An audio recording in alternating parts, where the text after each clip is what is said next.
اب اس کے بعد آ گئی ہے سورہ احزاب.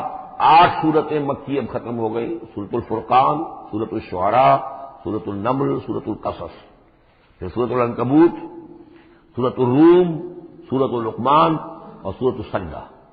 اب یہ سورت ہے واحد، اور یہ نوٹ کر لیجیے اچھی طرح، اس کا جوڑا ہے سورہ نور کے جو ہم پڑھ چکے ہیں.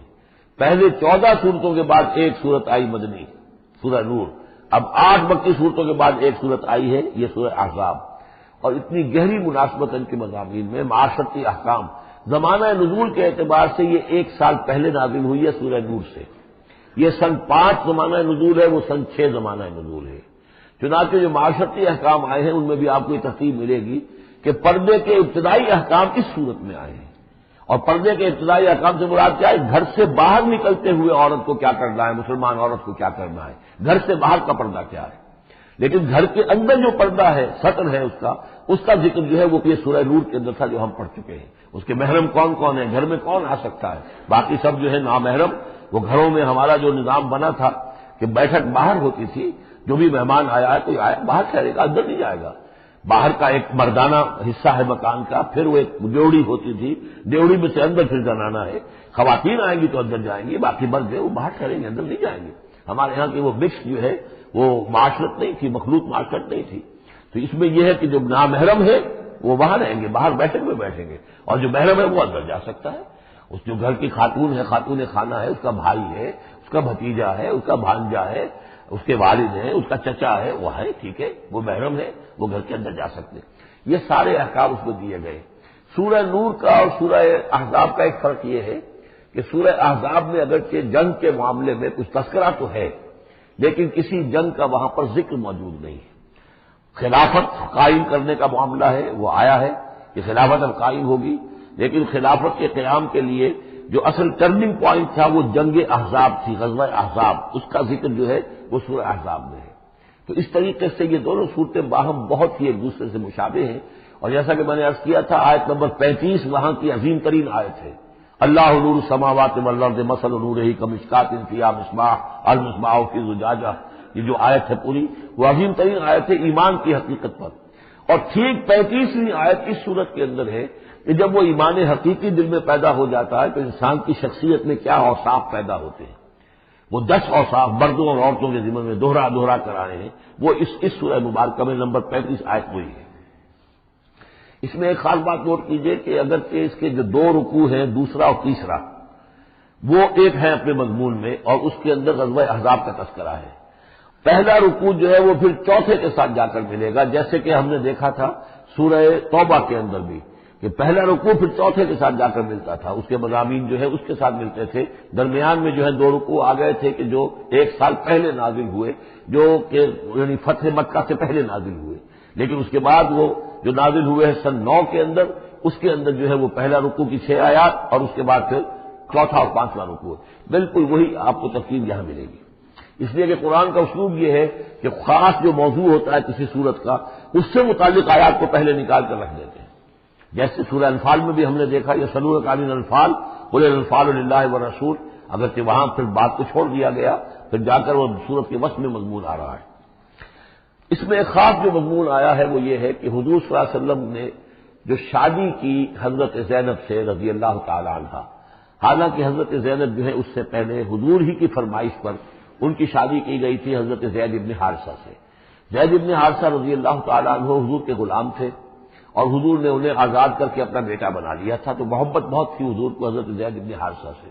لیکن یہ ہے کہ ایک تو منہ بولا بیٹے کی قرآن میں نفی آ گئی کہ منہ بولے بیٹے کی کوئی حیثیت نہیں ہے. اسلام میں اس کی کوئی قانونی اور شریعت کے اندر اس کا کوئی مقام نہیں. بیٹا تو وہی ہے کہ جو آپ کو صلب سے ہے. دوسرے یہ کہ اب منہ بولے بیٹے کی بیوی جب حضرت زید نے طلاق دی تو آیا منہ بولے بیٹے کی بیوی سے کوئی شخص جو ہے وہ نکاح کر سکتا ہے؟ کیا وہ محرمات عبدیہ میں سے ہے؟ تو عرب میں رواج یہ تھا کہ چونکہ وہ منہ بولے بیٹے کو بھی سمجھتے تھے کہ جیسے اصلی بیٹا ہے، تو جیسے یہ کہ جو سلبی بیٹا ہے اس کی بیوی سے اگر اس نے طلاق دے دی ہو یا فرض کیجیے بیٹا فوت ہو گیا ہو، تب بھی یہ ہے کہ اس کی جو بیوی ہے، بیوہ ہے یا مطلقہ ہے، اس سے وہ شخص شادی نہیں کر سکتا شوہر جو فوت ہو گیا ہے یا جس نے طلاق دی اس کا باپ. تو یہاں پر اس میں بڑا طوفان اٹھا، بلکہ یہ کہ حضور کو خود اندیشہ تھا. حضور نے ایک طرح سے کہہ کے بہت کہہ سن کر حضرت زینب کو آمادہ کیا تھا کہ وہ شادی کر لیں. زینب جو ہے رضی اللہ تعالیٰ عنہ اونچے گھرانے کی بنو ہاشم کی خاندان سے تعلق رکھنے والی، اور حضرت زید بن حارثہ تھے، ان پر غلامی کا داغ لگ چکا تھا. تو عرب کی ایک خاص جو ہے ان کے ہاں ایک سوچ تھی، ان کا ایک مزاج تھا، ان کی روایات تھی. لیکن بہرحال حضرت زینب نے حضور کی فرمائش پر وہ نکاح کر لیا، لیکن یہ کہ ان میں نباہ نہیں ہو سکا. حضرت زینب انہیں ذہناً قبول نہیں کر سکی کہ یہ میرے برابر کا ہے یا میری اس کی حیثیت جو ہے وہ واقعی ایسی ہے. یعنی شوہر کو جس طرح آنکھوں پر بچھانا چاہیے، شوہر سے جس طریقے سے اس کا ادب ہونا چاہیے، وہ نہیں کر سکی حضرت زینب. لہذا حضرت زید بن حارثہ جو ہے متواتر کہتے رہتے تھے کہ حضور ہمارا معاملہ ٹھیک نہیں چل رہا ہے، مجھے اجازت دیجیے کہ میں اس کو طلاق دے دوں. حضور روکتے تھے کہ ایک تو میں نے اس کو کہہ سن کر شادی کروائی، وہ تو اس کے لیے آمادہ بھی نہیں تھی، نہ گھر والے آمادہ تھے، لیکن میرے کہنے سے شادی کر لی انہوں نے. اب یہ طلاق دیں گے تو طلاق کا داغ لگے گا ان کے اوپر اور صدمہ ہوگا. تو حضور روکتے رہے. لیکن شاید یہ بھی دل میں آپ کے خیال تھا کہ اگر خدا نہ خواستہ زید نے طلاق دے ہی دی تو پھر زینب کی دل جوئی اس کے بغیر ممکن نہیں ہوگی کہ میں خود پھر ان سے شادی کروں. لیکن میں کیسے شادی کروں گا جبکہ میں نے تو زید کو اپنا منہ بولا بیٹا بھی کہا تھا. تو اس حوالے سے تو اسکینڈل بن جائے گا اور پورے لوگ جو ہیں دشمن تو موجود ہیں، مارے آستین منافقین بھی موجود تھے، وہ اس کو ایک ایشو بنا لیں گے میرے خلاف. یہ ہے پس منظر جو پہلے رکوع میں آ رہا ہے. یا ایھا النبی اتق اللہ، اے نبی اللہ کا تقوی اختیار کیجئے. ولا تطع الکافرین والمنافقین، اور کافروں اور منافقوں کی باتیں نہ مانیے. میں آپ کو اطاعت امر صرف حکم دینے کو نہیں کہتے بلکہ مشورے کو بھی کہتے ہیں، اور اطاعت صرف کسی کا حکم ماننے کو نہیں کہتے، کسی کی بات کو وزن دینا، توجہ سے سننا، یہ بھی اس میں شامل ہے. ولا تطع الکافرین والمنافقین، آپ ان کافروں اور منافقین کی بات کا دھیان نہ کریں. ان اللہ کان علیما حکیما، یقیناً اللہ تعالی علیم ہے اور حکیم ہے. واتبع ما یوحی الیک من ربک، اور پیروی کیجیے اس کی کہ جو آپ کی طرف آپ کے رب کی طرف سے وحی کی جا رہی ہے. ان اللہ کان بما تعملون خبیرا، اور جو کچھ تم کرتے ہو اللہ اس سے واقف ہے. وتوکل علی اللہ، اور اللہ پر توکل کیجیے.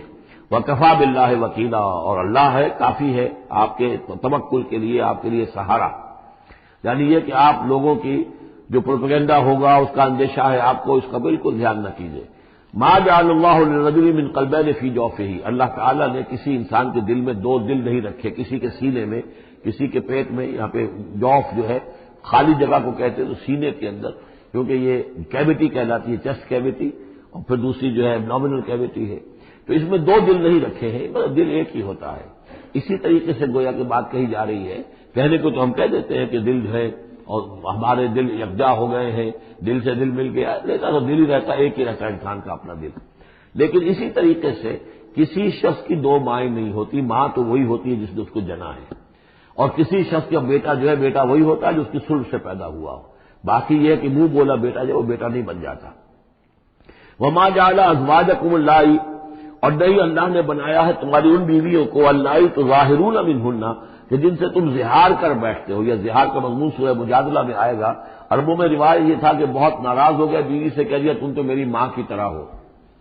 گویا کہ اب یہ ہمیشہ کے لیے حرام ہو گئے. طلاق مغلظ کا بھی مغلظ در مغلظ طلاق ہو گئی. اب وہ کسی طرح بھی اس کے لیے اس سے کوئی تعلق رکھنا جائز نہیں ہے.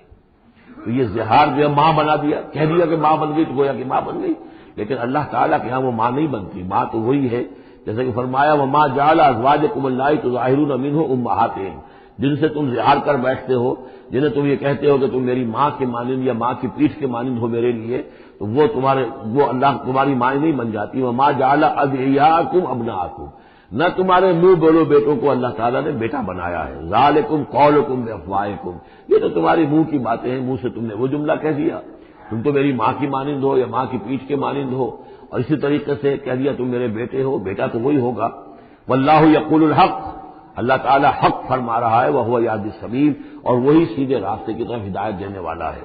ادعوہم لآبائہم، لوگوں کو پکارا کرو ان کے باپوں کے ساتھ، باپوں کے نام کے ساتھ. چنانچہ یہ حکم ہے. اگر آپ نے کسی کو لے لیا ہے، کوئی اپنے بھتیجے کو، بھانجے کو، آپ کے ہاں اولاد نہیں ہے، تو بہت سے مسائل آ جاتے ہیں. لوگ کہتے ہیں کہ میں اپنا نام لکھوا دوں اس کے باپ کی جگہ تاکہ اس کو پتہ نہ چلے. چھوٹے سے بچے کو لے آئے تو اب وہ کیا کہے گا کہ یہ میرے اصل والدین نہیں ہیں، میرے والدین تو وہ تھے. بڑا ہو کر معلوم ہوگا. تو ایک یہی سمجھیے کہ سائیکولوجیکل شوق جو پہنچتا ہے، اس سے بچانے کے لیے بعض لوگ سوچتے ہیں کہ ہم اپنا ہی نام درج کروا دیں وہاں پر اور اس کا نام ولدیت اسی کے، لیکن نہیں، یہ حرام مطلق ہے۔ قرآن مجید کا صاف حکم ہے، قول یہ ادعوہم لآبائہم، ان کو پکارو ان کے باپوں کے نام کے حوالے سے۔ اسی لیے پہلے حضرت زید کو لوگ کہتے تھے زید ابن محمد، اس لیے کہ حضور نے انہیں اپنا بنایا ہوا تھا متبنہ اور وہ بولا بیٹا۔ یہ آیتیں جب نازل ہوئی تو پھر اب وہ رہ گئے زید ابن حارثہ، دوبارہ وہ زید ابن محمد اب نہیں رہے۔ ادعوہم لآبائہم هو اقسط عند اللہ، یہی زیادہ مبنی بر انصاف ہے اللہ کے نزدیک۔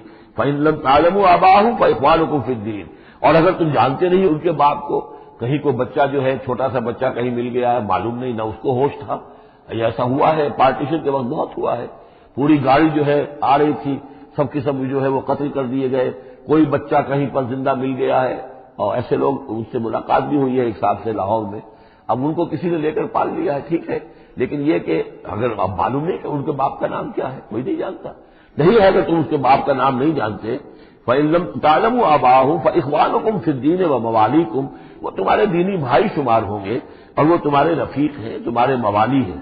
وَلَيْسَ عَلَيْكُمْ جُنَاحٌ فِيمَا أَخْطَأْتُمْ بِهِ، لیکن جو کوئی تم سے اب تک کوئی غلطی ہو گئی ہے یا غلطی ہو جائے تو اللہ تعالیٰ تمہیں پکڑے گا نہیں۔ وَلَكِن مَا تَعَمَّدَتْ قُلُوبُكُمْ، لیکن جو بھی کچھ تم اپنے دلوں سے پورے ارادے کے ساتھ کرو گے تو اس پر یقیناً اللہ تعالیٰ جو ہے حساب لے گا۔ وَكَانَ اللَّهُ غَفُورًا رَحِيمًا، اور یقیناً اللہ غفور الرحیم ہے، بخشنے والا اور مہربان۔ النبی اولیٰ بالمؤمنین من انفسہم، یقیناً نبی جو ہے اہل ایمان کے لیے ان کی اپنی جانوں سے زیادہ محبوب ہونا چاہیے، زیادہ جو ہے حقدار ہے کہ وہ اپنی جانوں سے زیادہ حضور کی جان کی فکر کریں، حضور کے جان سے محبت رکھیں۔ وازواجہ امہاتہم، اس میں یہ ہے کہ یہاں پر یوں سمجھیے کہ گویا کہ محذوف یہ ہے کہ وہ ہوا اب لہم، یعنی حضور جو ہے رسول جو ہے وہ ان کے لیے بمنزلہ باپ ہے۔ اس کے لیے ایک حدیث بھی موجود ہے کہ میرا مقام تم سب کے والد کی حیثیت سے، جیسے کہ فرمایا گیا ازواجہ امہاتہم، ابھی آ رہا ہے کہ اس کی جو بیویاں ہیں نبی کی وہ تمام مسلمانوں کی مائیں ہیں، اسی لیے ہم ام المومنین حضرت عائشہ، ام المومنین حضرت خدیجہ الکبریٰ، تو یہ سب کی سب جو ہے ام المومنین۔ تو النبی اولیٰ بالمؤمنین من انفسہم وہو اب لہم، ان کے لیے باپ کے درجے میں ہے، بلکہ یہ کہ یہ بعض جو ابتدائی قاری تھے وہ تو اس کے ساتھ پڑھتے بھی تھے اس کو۔ وازواجہ امہاتہم، اور اس کی بیویاں جو ہے وہ ان کی ماؤں کا درجہ رکھتی ہے۔ وَأُولُو الْأَرْحَامِ بَعْضُهُمْ أَوْلَىٰ بِبَعْضٍ فِي کتاب اللہ، باقی یہ ہے کہ جو رحمی رشتے ہیں، جو سگے بہن بھائی ہیں، رحمی جن کے رشتے ہیں، وہ اللہ کی کتاب میں، شریعت میں وہ ایک دوسرے سے قریب تر ہیں۔ یہ الفاظ آ چکے ہیں سورہ انفال کی بھی آخری آیت کہ جو اپنے بھائیوں کے ساتھ جو بھی بھلا سلوک کرو، انصاری اور مہاجر بھائی بن گئے تھے، انہوں نے اپنی زندگی میں اپنے گھر تقسیم کر دیے یا اپنی دکانیں تقسیم کر دی، وہ ٹھیک ہے، زندگی میں جو بھی تم چاہو، الا ان تفعلوا الی اولیاءکم، تم اپنے بندوں کے ساتھ جو خیر بھی کرنا چاہو اپنے بھائیوں اور دوستوں کے ساتھ کرو، لیکن وراثت میں ظاہر بات ہے منہ بولے بھائی کا کوئی حصہ نہیں، منہ بولا بیٹے کا کوئی حصہ نہیں، اور وہ جو بنا دیے گئے تھے انصاری اور مہاجر آپس میں بھائی بھائی، وہ بھائی چارہ جو ہے وہ بھی وراثت کے اندر نہیں چلے گا، وراثت جو ہے وہ تو جو اصل رحمی رشتے ہیں انہی میں ہے۔ وَأُولُو الْأَرْحَامِ بَعْضُهُمْ أَوْلَىٰ بِبَعْضٍ فِي کتاب اللہ مِنَ الْمُؤْمِنِینَ وَالْمُہَاجِرِینَ، اہل ایمان اور مہاجرین ان سب کا معاملہ یہی ہے، الا ان تفعلوا الی اولیاءکم معروفا، ہاں تم اپنے دوستوں کے ساتھ نیک سلوک کرو، بھلائی کرو، ان کو کچھ اپنے زندگی کے اندر تم اگر کچھ ہبہ کرنا چاہتے ہو ہبہ کر سکتے ہو، یہ سارے کام ہو سکتے ہیں، لیکن قانون اور شریعت اور وراثت اس میں ان کا کوئی حصہ نہیں۔ کان ذالک فی الکتاب مذکورا، یہ تمام چیزیں جو ہے کتاب میں پہلے سے لکھی ہوئی ہیں، اس لیے بھی کہ یہ چیزیں جو آ چکی ہیں وہ تو یہ کہ تورات میں بھی ہوں گی، لیکن سورہ نساء میں بھی یہ باتیں آ چکی ہیں، اسی طریقے سے سورہ انفال میں بھی آ چکی ہیں۔ وَإِذْ أَخَذْنَا مِنَ النَّبِيِّينَ مِيثَاقَهُمْ، اور ذرا یاد کرو جب کہ ہم نے لیا تھا انبیاء سے ایک میثاق، یہ آل عمران میں ہم پڑھ چکے ہیں، نمبر 81 82 آیات ہے یہ، اس میں ہم نے ایک میثاق لیا تھا، میثاق النبیین، وَمِنْکَ وَمِن نُوحٍ، آپ سے بھی لیا تھا اور نوح سے بھی لیا تھا، وَإِبْرَاهِيمَ وَمُوسَىٰ وَعِیسَىٰ ابْنَ مَرْیَم، اور ابراہیم سے اور موسیٰ سے اور عیسیٰ ابن مریم سے، وَأَخَذْنَا مِنْهُم مِيثَاقًا غَلِيظًا، اور ان سب سے ہم نے بڑا گہرا قول و قرار دیا تھا، میثاق لیا تھا۔ یہ ذکر ہو چکا ہے سورہ آل عمران میں۔ اور یہاں بھی نوٹ کیجئے، اگر ہم یہ نہ مانیں کہ یہ ارواح کا معاملہ ایک علیحدہ وجود ہے اور یہ پہلے پیدا کر دیے گئے تھے، تو میثاق کب لیا گیا، ان سب کو کیسے جمع کیا گیا؟ وہ تو ایک میثاق الست جو ہے تمام ارواح سے لیا گیا، الست بربکم، پھر ان میں سے جو وہ تھے جنہیں نبوت ملنے والی تھی، روح محمدی بھی موجود تھی اور روح ابراہیم بھی تھی، روح عیسیٰ بھی تھی، یہ ساری ارواح تھی، ان سے پھر ایک ایڈیشنل جو میثاق لیا گیا، وہ ظاہر بات ہے کہ جب تک کہ آپ روحانی وجود کا علیحدہ سے ہونا اس کو تسلیم نہیں کرتے تو قرآن مجید کے سارے مضامین جو ہے پھر کہیں استعارہ ہے، تو استعارہ رہ جائے گا، پھر کوئی حقیقت ثابت نہیں رہے گی۔ لیسأل الصادقین عن صدقہم، تاکہ اللہ تعالیٰ پوچھ لے سچوں سے ان کے سچ کے بارے میں، اور گویا کہ آگے محذوف ہے والکاذبین من کذبہم، اور جو جھوٹے ہیں ان سے ان کے جھوٹ کے بارے میں سوال کر لے، تاکہ اللہ تعالیٰ پوری طرح پوچھ گچھ کر لے سچوں سے ان کے سچ کے بارے میں۔ وَأَعَدَّ لِلْكَافِرِينَ عَذَابًا أَلِيمًا، اور یقیناً اس نے کافروں کے لیے ایک بہت دردناک عذاب تیار کیا ہوا ہے۔ یہ پہلا رکوع یہاں پر ختم ہو گیا، یہ 8 آیات کا ہے۔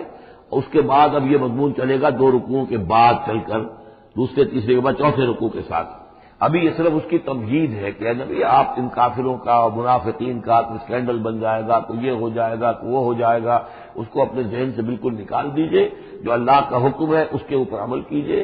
آپ کے لیے وہ نکاح کرنے میں قطعاً کوئی قباحت نہیں ہے، اور اللہ تعالیٰ نے تو گویا کہ آپ کو حکم دے دیا، اس لیے کہ وہ آ جائے گا کہ ہم نے تو وہ شادی آپ کی کر دی ہے، ہمارے حکم سے یہ حضرت زینب کے ساتھ آپ کا نکاح جو طے پا چکا ہے۔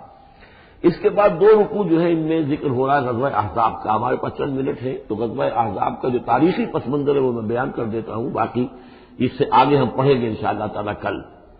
یہ غزوہ ہوا ہے سن 5 میں، اور اس کے لیے جو ہے بڑا اہتمام ہوا ہے۔ سب سے پہلے تو یہ کہ بنو نذیر جو نکال دیے گئے تھے مدینے سے، اور وہ پھر جا کر خیبر وغیرہ میں آباد ہو گئے تھے، اب انہیں مدینے کی یاد آتی تھی، انہیں ستاتی تھی یاد مدینے کی، وہ واپس آنا چاہتے تھے، وہ چاہتے تھے کہ مسلمانوں سے انتقام لے۔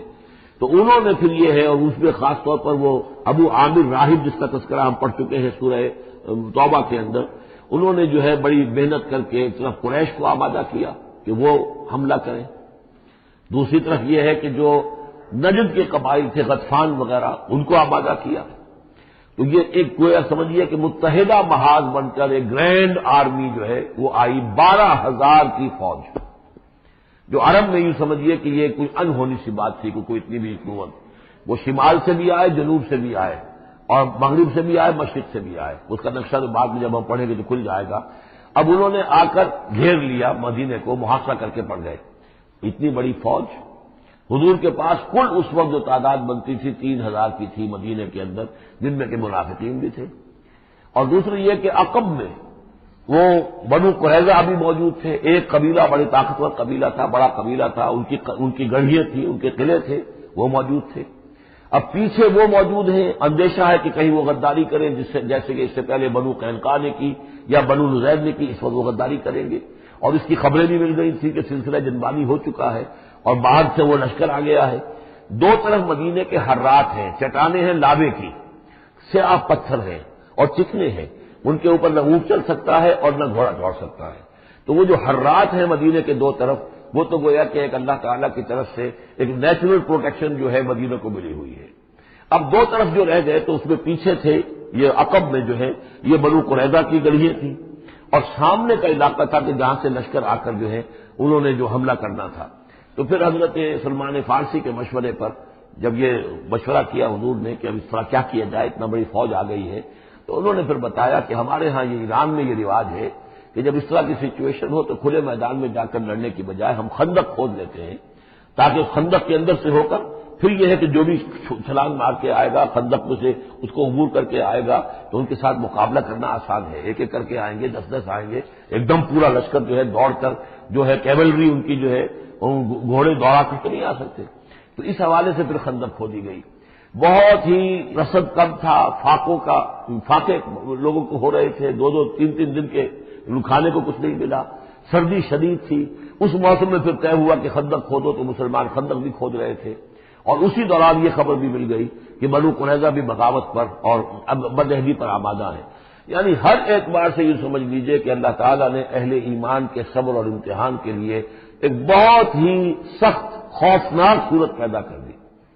اگرچہ اس کے بعد ہوا کیا، اس میں یہ ہے کہ ایک تھے حضرت نعیم ابن مسعود اشجعی، انہوں نے ایک بڑی تدبیر کی، حضور سے آ کر اجازت بھی دی۔ اشجعی قبیلے کے تھے، وہ باہر کے تھے، مدینے کے نہیں تھے، کہ حضور اگر آپ مجھے اجازت دیں تو میں ان کے مابین کچھ آپس میں بد اعتمادی پیدا کر دوں۔ بنو قریظہ کے پاس گئے کہ دیکھو تم یہاں رہتے ہو، یہ تو باہر سے آئے ہیں، فرق کریں چلے آپ یہ سمجھتے ہیں کہ وہ جیت جائیں گے اور محمد اور ان کے ساتھیوں کو تم ختم کر دو گے، لیکن یہ بھی سوچو کہ اگر برعکس ہو گیا 10%، 20%، 30%، کوئی امکان ہے کہ نہیں؟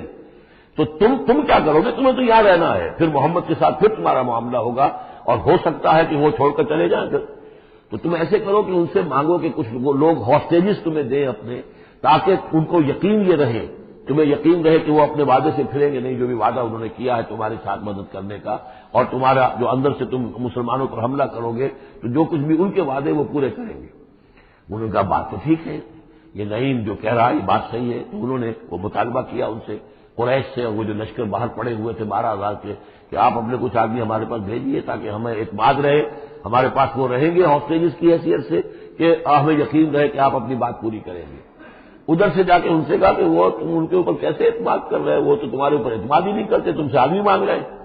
اور اس طریقے سے ان کے مابین جو ہے وہ ایک فرکشن پیدا کر دی، بد اعتمادی پیدا کر دی۔ ایک تو یہ ایک تدبیر ہوئی، دوسرے یہ کہ سب سارے امتحان پورا ہو گیا اور دودھ کا دودھ پانی کا پانی جدا ہو گیا، اہل ایمان بھی ثابت ہو گئے، ثابت قدم یہ لوگ ہیں، اور منافقین کا بھی جو خب سے باطن تھا ان کی زبانوں پر آ گیا اور معلوم ہو گیا کہ ان کے دلوں کے اندر نفاق ہے۔ پھر اللہ تعالیٰ نے ایک تیز آندھی بھیجی، وہ آندھی ایسی آئی، جھکر ایسا آیا کہ وہ لشکر جو تھا اس کے خیمے اڑ گئے، جہاں دیریں چڑھی ہوئی تھی چولہوں کے اوپر آگ لگ گئی، اور اس سے ایک افراتفری پیدا ہوئی، جس کے نتیجے میں وہ لشکر انہوں نے اپنا وہاں سے کیمپ اٹھایا اور چلے گئے۔ باقاعدہ کوئی بڑی لڑائی کی کوئی شکل پیدا ہی نہیں ہوئی، لیکن اللہ نے بس امتحان جو ہے ایک شریر مسلمانوں کا لے لیا۔ یا ایھا الذین آمنوا اذکروا نعمت اللہ علیکم اذ جاءتکم جنود فارسلنا علیہم ریحا وجنودا لم تروها وکان اللہ بما تعملون بصیرا۔ صدق اللہ العظیم۔ رب اشرح لي صدری ویسر لي امری واحلل عقدۃ من لسانی یفقهوا قولی۔ اللهم ربنا الہمنا رشدنا واعذنا من شرور انفسنا۔ اللهم ارنا الحق حقا وارزقنا اتباعه وارنا الباطل باطلا وارزقنا اجتنابه۔ اللهم وفقنا لما تحب وترضى۔ اللهم ربنا آنس وحشتنا في قبورنا وارحمنا بالقرآن العظيم۔ اللهم اجعله لنا إماما ونورا وهدى ورحمة۔ اللهم ذكرنا منه ما نسينا وعلمنا منه ما جهلنا وارزقنا تلاوته آناء الليل وأطراف النهار واجعله لنا حجة يا رب العالمين آمين۔ سورہ احزاب کے پہلے رکوع کا ہم ترجمہ کر چکے ہیں اور میں بتا چکا ہوں آپ کو کہ اس کا جو مضامین کا سلسلہ ہے وہ اب چوتھے رکوع کے ساتھ جڑے گا۔ درمیان میں جو دو رکوع آئے ہیں، دوسرا اور تیسرا، یہ دونوں غزوہ احزاب کے ضمن میں ہیں۔ غزوہ احزاب کا بھی جو کچھ مختصر سا تاریخی پس منظر اور اس کے حالات میں آپ کو بتا چکا ہوں کہ اللہ تعالیٰ نے ایسی سچویشن پیدا فرما دی کہ جس میں مسلمانوں کے لیے شدید ترین اور سخت ترین امتحان ہو گیا۔ تو میرا اپنا اندازہ ہے واللہ عالم، ذاتی اعتبار سے جس قدر شدید معاملہ حضور کے ساتھ ہوا ہے طائف میں، ذاتی اعتبار سے ظاہر بات ہے کہ وہاں شخصاً آپ پر ہوئی زیادتی جو ہوئی ہے، اور ایک بہت بڑا امتحان اجتماعی سطح پر مسلمانوں کے لیے اسی شدت کا امتحان اور اسی درجے کی آزمائش جو ہے وہ غزوہ احزاب کے موقع پر آئی ہے۔ 12,000 کا لشکر آ کر مدینے کو گھیر کر پڑ گیا ہے، اور یہ کہ مدینے میں نہ صرف یہ کہ کل نفری 3,000 کی ہے جس میں منافقین بھی ہیں، پھر یہ کہ ان کی پشت پر وہ ایک قبیلہ جو ہے یہود کا بنو قریظہ، ابھی تک اس نے بدعہدی نہیں کی تھی لیکن اب پورا اندیشہ تھا کہ بدعہدی کرے گا، اور وہ چنانچہ اسی محاصرے کے دوران میں اس نے بدعہدی کی بھی، اور ان کی سلسلہ جنبانی ہو بھی گئی تھی باہر سے آنے والے جو حملہ آور تھے ان کے ساتھ۔ بہرحال اس صورتحال میں جبکہ رسد کی بہت کمی تھی، شدید قحط کی کیفیت تھی، شدید سردی کا موسم ہے، سردی میں ویسے بھی انسان کو غذا کی زیادہ ضرورت ہوتی ہے، اس حال میں پھر خندق کھودنی پڑی مسلمانوں کو، تو یوں سمجھیے کہ جو شدید ترین امتحان ہو سکتا تھا وہ اللہ نے لے لیا، جس کا نتیجہ کیا نکلا؟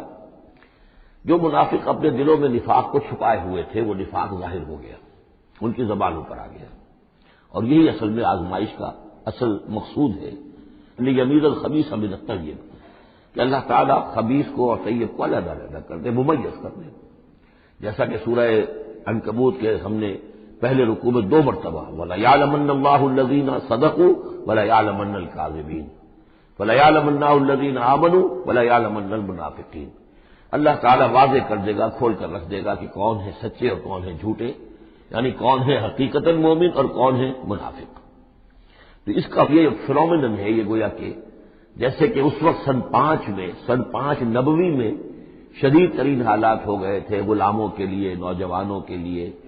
ظاہر بات ہے کہ حضور پر تو اس طرح کی دستبرداری نہیں کر سکتے تھے مکے کے لوگ، لیکن غلام تھے یا نوجوان تھے، ان کے اوپر جو ہے جس طریقے کی شدید قسم کی آزمائش آ گئی تھی، اسی طرح کی گویا کہ آزمائش سن 5 نبوی میں یہ غزوہ احزاب کی شکل میں بدری دور میں آ گئی ہے۔ یہ 5 ہجری ہے، وہ 5 نبوی ہے۔ یا ایھا الذین آمنوا اذکروا نعمت اللہ علیکم، اہل ایمان یاد کرو اللہ کے اس انعام کو جو تم پر ہوا۔ اذ جاءتکم جنود، جب تم پر حملہ آور ہوئے بہت سے لشکر، بنو غطفان آئے، بنو فزارہ آئے مشرق کی طرف سے، اور جنوب اور مغرب کی طرف سے جو ہے چلے آ رہے ہیں قریش، اور ان کو جو ہے پوری سپورٹ حاصل ہے شمال سے یہود کی، ان میں وہ کہ بنو نذیر بھی ہیں کہ جو مدینے ہی سے نکالے گئے تھے، اور اس کے علاوہ یہ کہ خیبر کے یہودی بھی ہیں۔ فارسلنا علیہم ریحن، تو جب وہ لشکر آ گئے تم پر حملہ آور ہوئے تو ہم نے ان پر ایک آندھی بھیج دی، ایک تیز جھکڑ بھیج دیا۔ وجنودا لم تروها، وہ آندھی تو تم نے بھی دیکھی کہ آندھی آئی ہے، لیکن یہ کہ اور لشکر بھی ہم نے اتارے تھے جو تم نے نہیں دیکھے، یعنی فرشتے۔ وکان اللہ بما تعملون بصیرا، اور جو کچھ تم کر رہے تھے اللہ اسے دیکھ رہا تھا۔ کون اب کس کے منہ پر، کس کی زبان پر نفاق آ گیا ہے، کس کا ایمان اور پختہ ہو گیا ہے۔ یہ ایک جملے میں گویا کہ پوری داستان کو تو اللہ نے سمجھ لیا۔ 20-25 دن تک محاصرہ رہا، اکا دکا مبارزت ہوئی۔ عمرو بن عبد ود آیا، وہ ان کا بہت ہی پورے عرب کا معنی ہوا جو ہے، وہ شہ سوار بھی تھا اور بہت بڑا وہ لڑاکا آدمی، 90 برس کی عمر، لیکن یہ کہ اس کے مقابلے میں آنے کی کوئی ضرورت نہیں کرتا تھا۔ جب وہ آیا ہے اور اس نے اپنے گھوڑے کو وہ ایڑ لگائی ہے کہ چھلانگ مار کر پوری جو تھی وہ خندق اس کو پار کر کے آ گیا، اور اکیلا ادھر آ کے کھڑا ہو گیا کہ آؤ کوئی ہے تمہارا مقابلہ جو مجھ سے کر سکے۔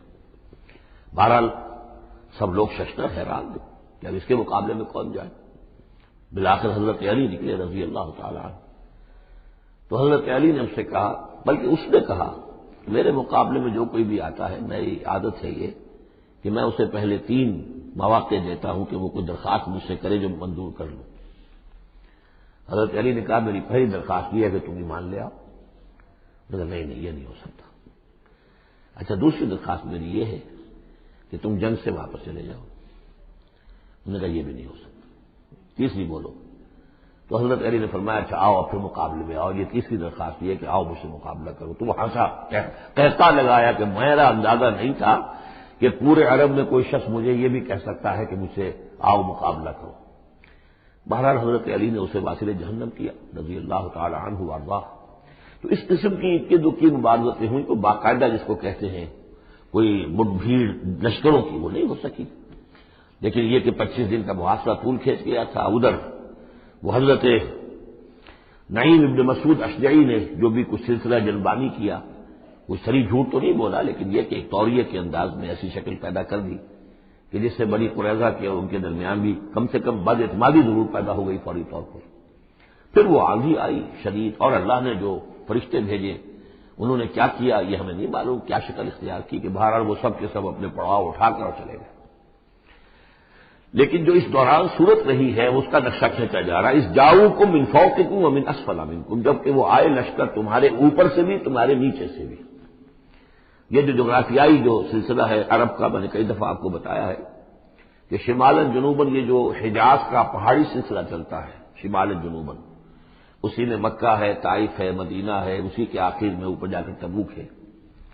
تو اس پہاڑی سلسلے اور ساحل کے درمیان ایک میدان ہے، یہ تہامہ کہلاتا ہے۔ تہامہ نیچے ہے، بارہ میدان ہے وہ، تو اب پہاڑی سلسلہ آیا۔ پھر یہ کہیں 30 میل، کہیں 40، کہیں 50 میل چوڑا جو یہ پہاڑی سلسلہ اس کے بعد جو آتا ہے وہ سطح مرتفع ہے، وہ اونچی سطح ہے، لیکن مرتفع، اس میں پہاڑی سلسلہ نہیں ہے، سطح ہے۔ تو اس جاؤکم من فوقکم، تو گویا کہ جو ادھر سے آئے ہیں وہ اوپر سے آئے ہیں، جو مشرق سے آئے، بنو غطفان وغیرہ کے جو قبائل آئے۔ من اسفل منکم، نیچے سے، جو تہامہ کی طرف سے ہو کر آئے ہیں، وہ قریش کا لشکر جو ہے جو مکے سے ہو کر آیا ہے۔ وہی زاغت الابصار، اور جبکہ نگاہیں کج ہو گئی تھی، جسے ہم کہتے ہیں کہ نگاہیں پٹکا گئی خوف کے مارے۔ وبلغت القلوب الحناجر، اور جب دل جو ہے وہ حلق میں آ گئے تھے، ہنسلیوں میں آ کر پھنس گئے تھے۔ جب آدمی کے اوپر دہشت ہو تو اس طریقے سے معلوم ہوتا ہے، جسے ہم کہتے ہیں دل بلیوں اچھلنے لگا، تو معلوم ہوتا ہے جب دل کی دھڑکن تیز ہوتی ہے کہ شاید وہ نکل جائے گا یہاں سے۔ وَتَظُنُّونَ بِاللَّهِ الظُّنُونَ، اور تم پھر اللہ کے بارے میں بڑے طرح طرح کے گمان کر رہے تھے، اب دل میں تمہارے خیال آ رہے تھے۔ هُنَالِكَ ابْتُلِيَ الْمُؤْمِنُونَ، اس وقت اہل ایمان کا خوب امتحان لے لیا گیا، ابتلا خوب ہم نے کر لی، جانچ لیا، پرکھ لیا۔ وَزُلْزِلُوا زِلْزَالًا شَدِيدًا، اور وہ ہلا مارے گئے، جھنجھوڑ دیے گئے۔ وَإِذْ يَقُولُ الْمُنَافِقُونَ، اب نتیجہ کیا نکلا؟ جبکہ کہہ رہے تھے وہ منافق، وَالَّذِينَ فِي قُلُوبِهِم مَرَضٌ، اور جن کے دلوں میں روگ تھا، مَا وَعَدَنَا اللَّهُ وَرَسُولُهُ إِلَّا غُرُورًا، ہم سے اللہ اور اس کے رسول نے جو وعدے کیے تھے جھوٹے ثابت ہوئے، ہمیں سبز باغ دکھا کے مروا دیا اللہ نے اور اس کے رسول نے۔ ہم سے کہا تھا کہ کیسر و کسریٰ کی سلطنت تمہارے قلبوں میں آئے گی، ہم سے کہا تھا اللہ کی مدد آئے گی، یہ کہاں اللہ کی مدد آئی؟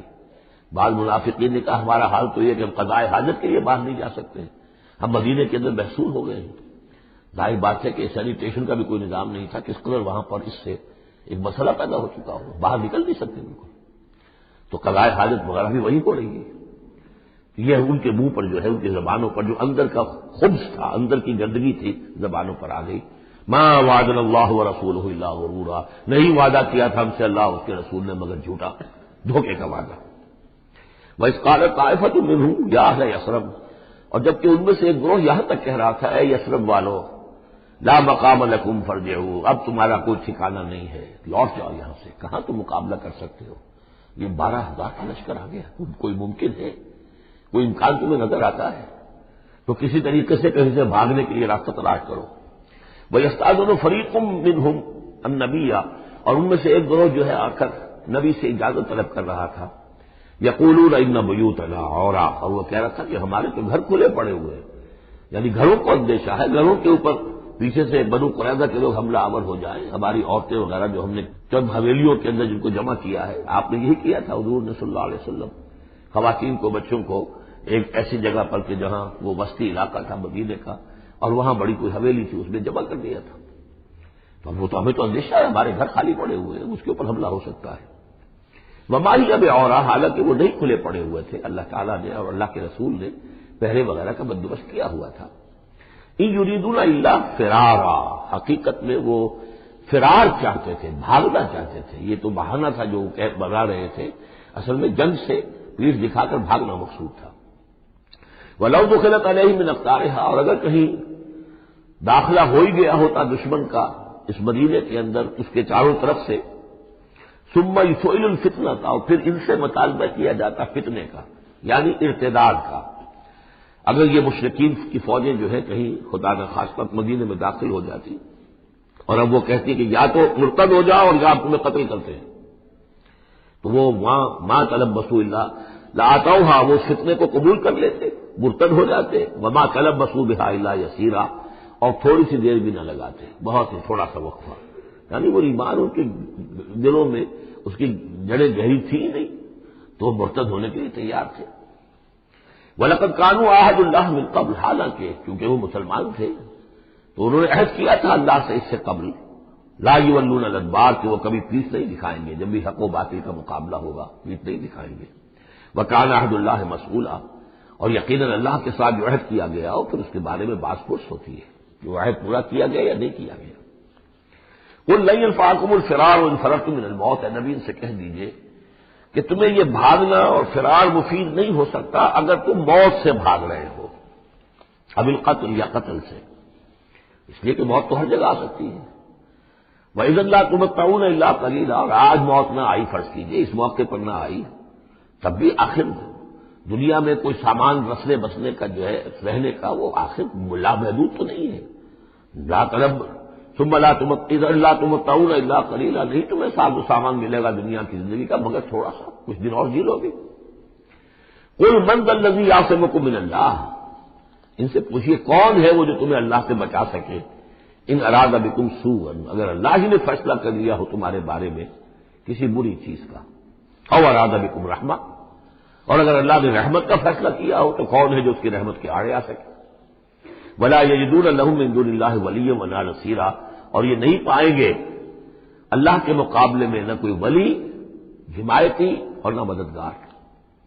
قد یعلم اللہ المعوقین منکم، تم میں سے اے نام نہاد مسلمانوں، اے منافقوں، ہمیں خوب معلوم ہے، اللہ کو خوب معلوم ہے کہ کون ان میں سے روکتے ہیں دوسروں کو کہ مت جاؤ، محاذ پر مت جاؤ. جیسا کہ میں بتا چکا ہوں کہ دو طرف تو حرات تھے، ادھر سے حفاظت تھی، پیچھے بنو قریظہ تھے، چونکہ وہ معاہد تھے، ان سے معاہدہ تو موجود تھا، لہذا اس اعتبار سے بظاہر وہ بھی محفوظ تھا، ادھر سے حملہ نہیں ہو سکتا تھا. اگرچہ اندیشہ ہر وقت تھا کہ کبھی وہ بھی دغا دیں تو پھر یہ ہے کہ چکی کے دو پارٹوں کے درمیان مسلمان آ جائیں گے. لیکن جو سامنے کا علاقہ تھا وہاں وہ خندق جو ہے کھود دی گئی، اور خندق سے ادھر جو ہے وہ مسلمان مرتد لگا کے بیٹھے ہوئے. تو اب اس جو بھی وہ محاذ بنتا تھا اس پر کوئی نہیں جاتا تھا، روکتے تھے ادھر مت جاؤ، کہاں جا رہے ہو.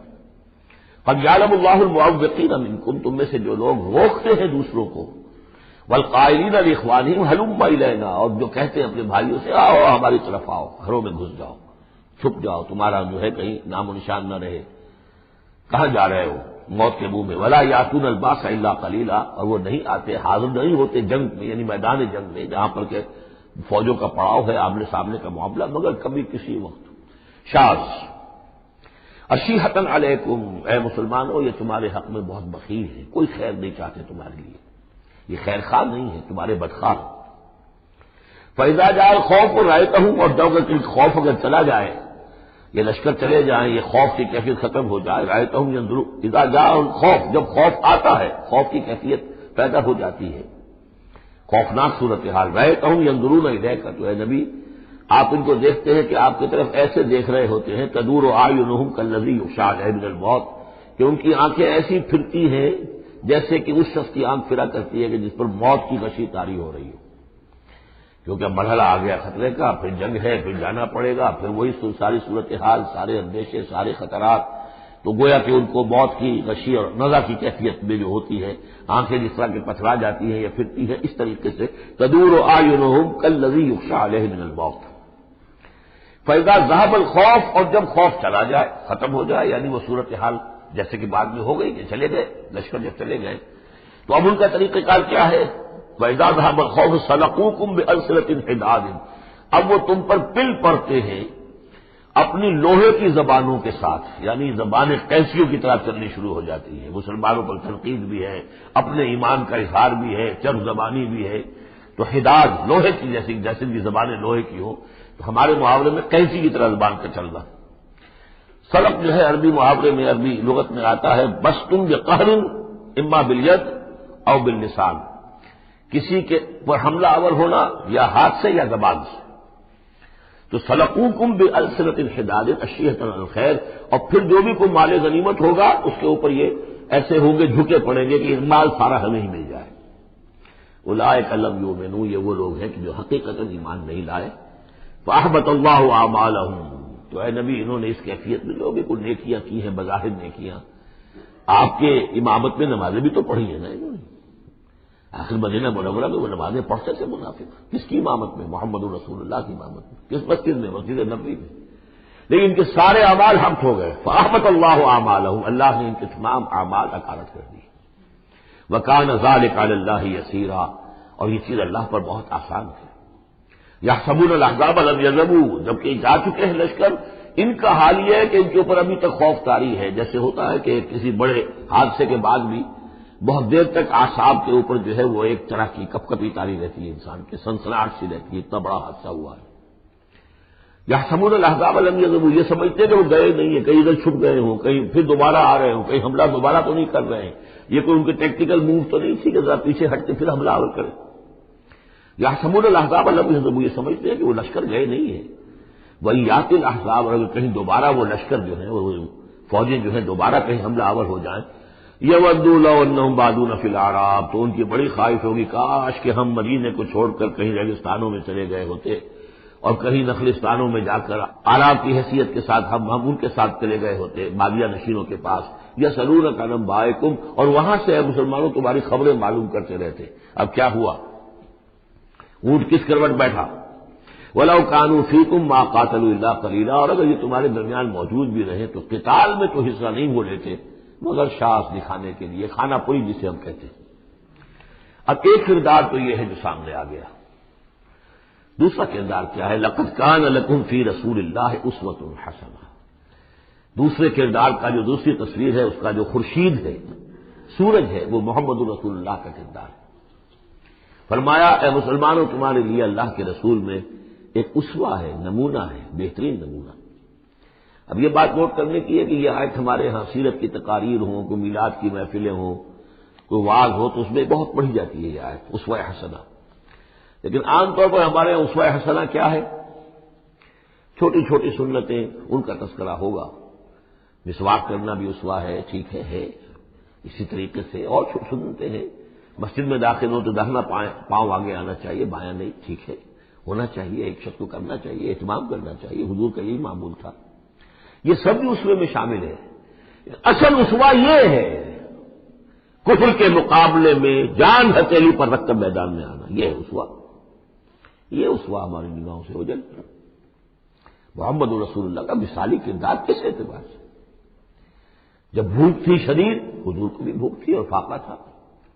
جب صحابہ نے آ کے شکایت کی کہ حضور ہم ناقابل برداشت ہو گئی ہے یہ بھوک، دیکھیے ہم نے اپنے پیٹوں پر پتھر باندھے ہوئے ہیں تاکہ یہ کہ معدے کو وہ جو ہنگر کنٹریکشنز ہوتی ہے وہ نہ ہو. اس کو کم سے کم جھوٹا ہی صحیح ایک دلاسا ہو کہ کچھ بوجھ ہے میرے اوپر، وہ بوجھ چاہے پتھر کا ہو، کھانے کا نہ ہو. یہ سب پتھر باندھے ہوئے، کمر دوہری نہ ہو جائے ہماری. حضور نے اپنا کرتا اٹھا کے دکھایا، وہاں 2 پتھر بندھے ہوئے. اور اسی حال میں جب صحابہ کدالیں چلا رہے ہیں، کھود رہے ہیں، تو حضور جو ہے اپنے کندھے پر بڑے بڑے پتھر اٹھا کر لے جا کر اور باہر پھینک رہے ہیں. اسی میں آپ شریک ہیں پوری طریقے سے. یہ ہے اسوہ.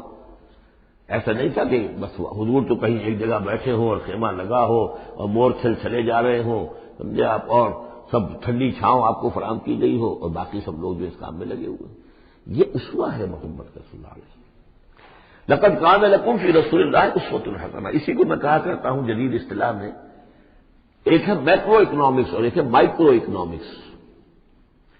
تو مائکرو سنت کو تو لوگ جانتے ہیں، یہ سنت ہے، یہ سنت ہے. اس میں سے بعض کے بارے میں بڑے جھگڑے بھی ہیں، رفع یدین سنت ہے یا نہیں ہے، لیکن میں اس مسئلے پر نہیں جا رہا ہوں. لیکن میکرو سنت جو ہے، سب سے بڑی سنت جو ہے، وہ تو یہ ہے کہ وحی کے آغاز کے بعد سے لے کر 40 برس کی عمر کے بعد سے لے کر حضور نے ایک لحظہ، ایک منٹ معاش کی جدوجہد میں صرف نہیں کیا. پوری زندگی، پورا وقت، پوری توانائی، پوری قوت دعوت دین، اقامت دین، دین کی دعوت، دین کی اقامت اسی میں لگائی. کوئی جائیداد نہیں بنائی، کوئی کاروبار، حالانکہ اس سے پہلے آپ بہت کامیاب تاجر تھے، کاروبار کرتے تھے. لیکن جب یہ فرض منصبی آ گیا، یا ایھا المدثر قم فانذر وربک فکبر، اب یہی کام ہے، تو کچھ تو اس کی بھی پیروی کرنے کی کوشش کی جائے. اس درجے میں نہ صحیح، وہ عکس تو ہو. میکرو سنت جو ہے کسی درجے میں تو اپنی زندگی کے اندر اس کا عکس پیدا کیا جائے. ہاں اس کے ساتھ پھر چھوٹی چھوٹی سنتیں بھی ہونا تو کیا کہنے ہیں، پھر نور علی نور ہے. لیکن یہ اس میکرو سنت کا تو ہے ہی نہیں. اپنی تو ساری توانائی، ساری طاقت، سارا وقت دنیا بنانے میں، اور یہ کہ وہ مسواک کر لی تو سمجھا کہ میں نے تیر مار لیا، 100 شہیدوں کا ثواب مل گیا مجھے، میں نے مسواک کیے، میں نے برش نہیں کیا. اور بعض لوگ تو پھر مسواک اپنی جیب میں اس طرح رکھتے ہیں کہ جیسے قومی نشان ہمارا، یہ اس طریقے سے تاکہ معلوم ہو جائے کہ یہ شخص جو ہے سنت رسول کا پابندی کرنے والا. تو لقد کان لکم فی رسول اللہ اسوۃ حسنۃ لمن کان یرجو اللہ والیوم الآخر. بڑی اہم آیت ہے یہ.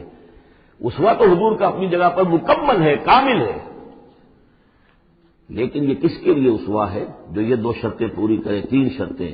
جو اللہ سے ملاقات کا امیدوار ہے، اللہ سے محبت کرتا ہے، اور یوم آخر پر یقین رکھتا ہے، اور ذکر اللہ کثیرا، اور ذکر کرتا ہے اللہ کا کثرت کے ساتھ۔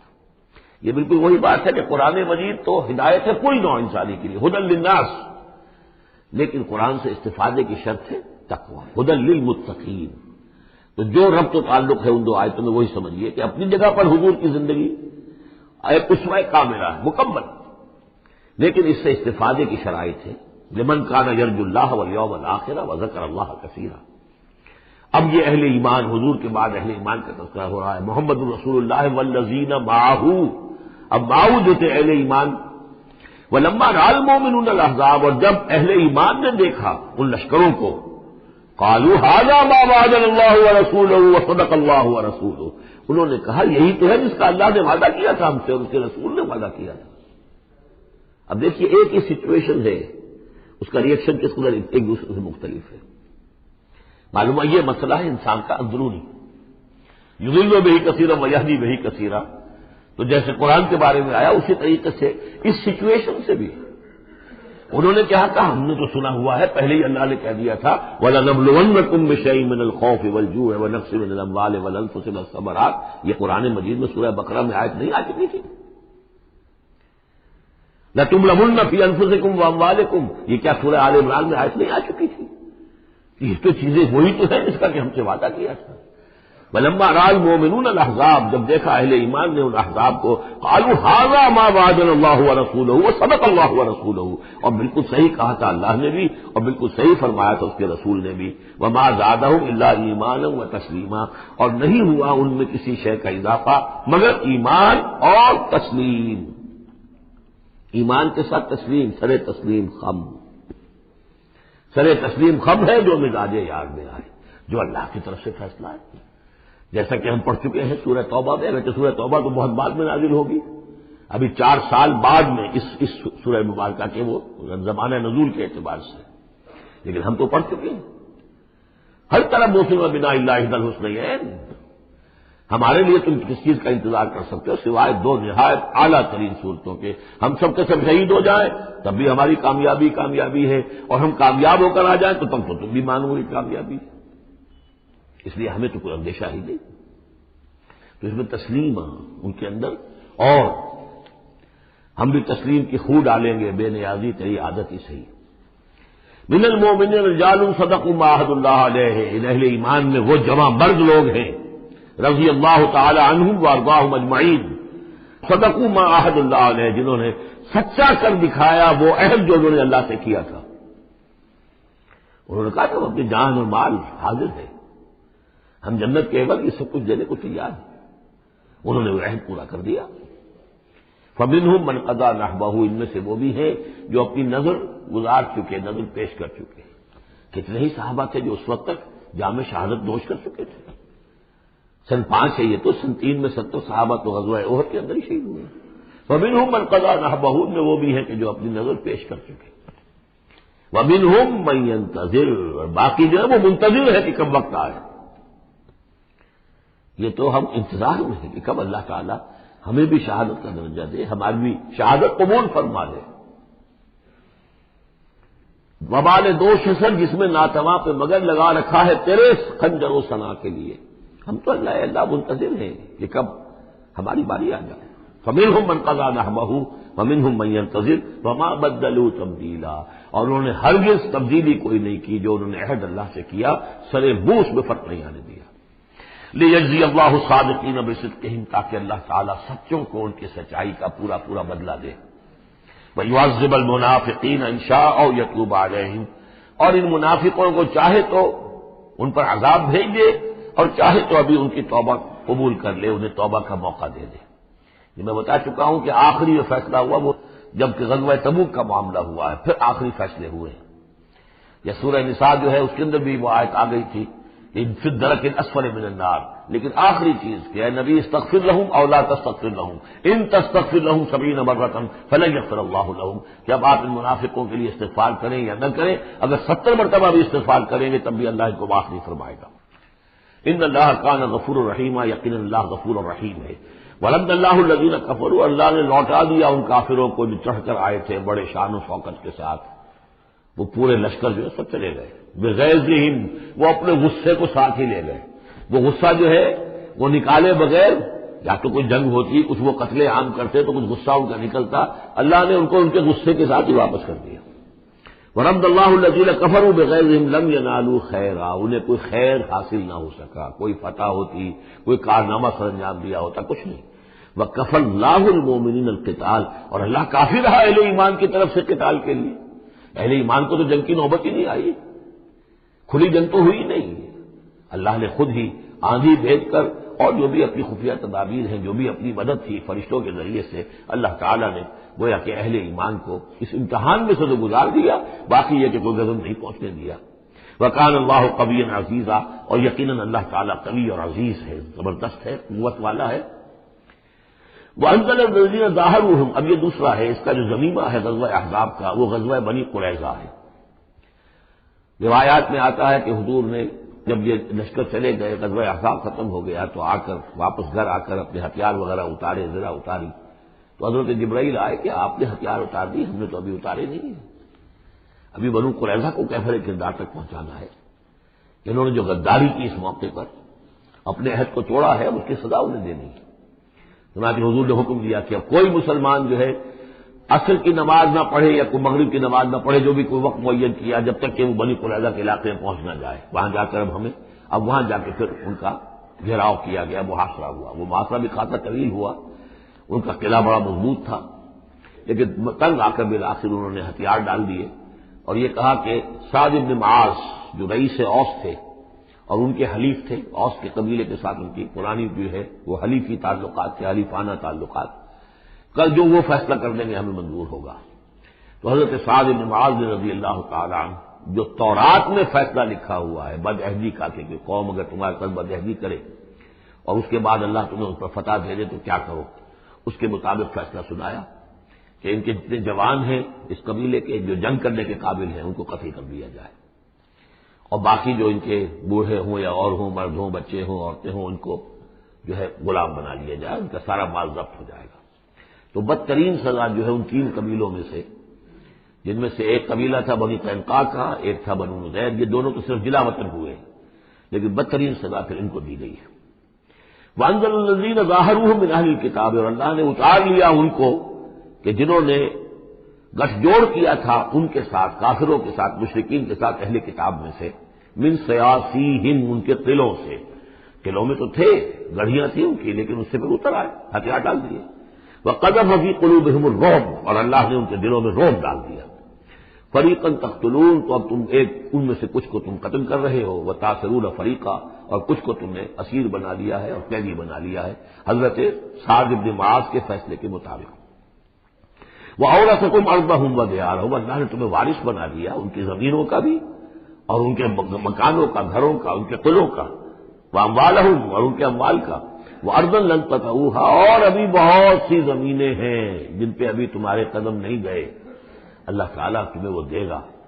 چنانچہ اس کے بعد اللہ نے فتح دینی جو شروع کی ہے.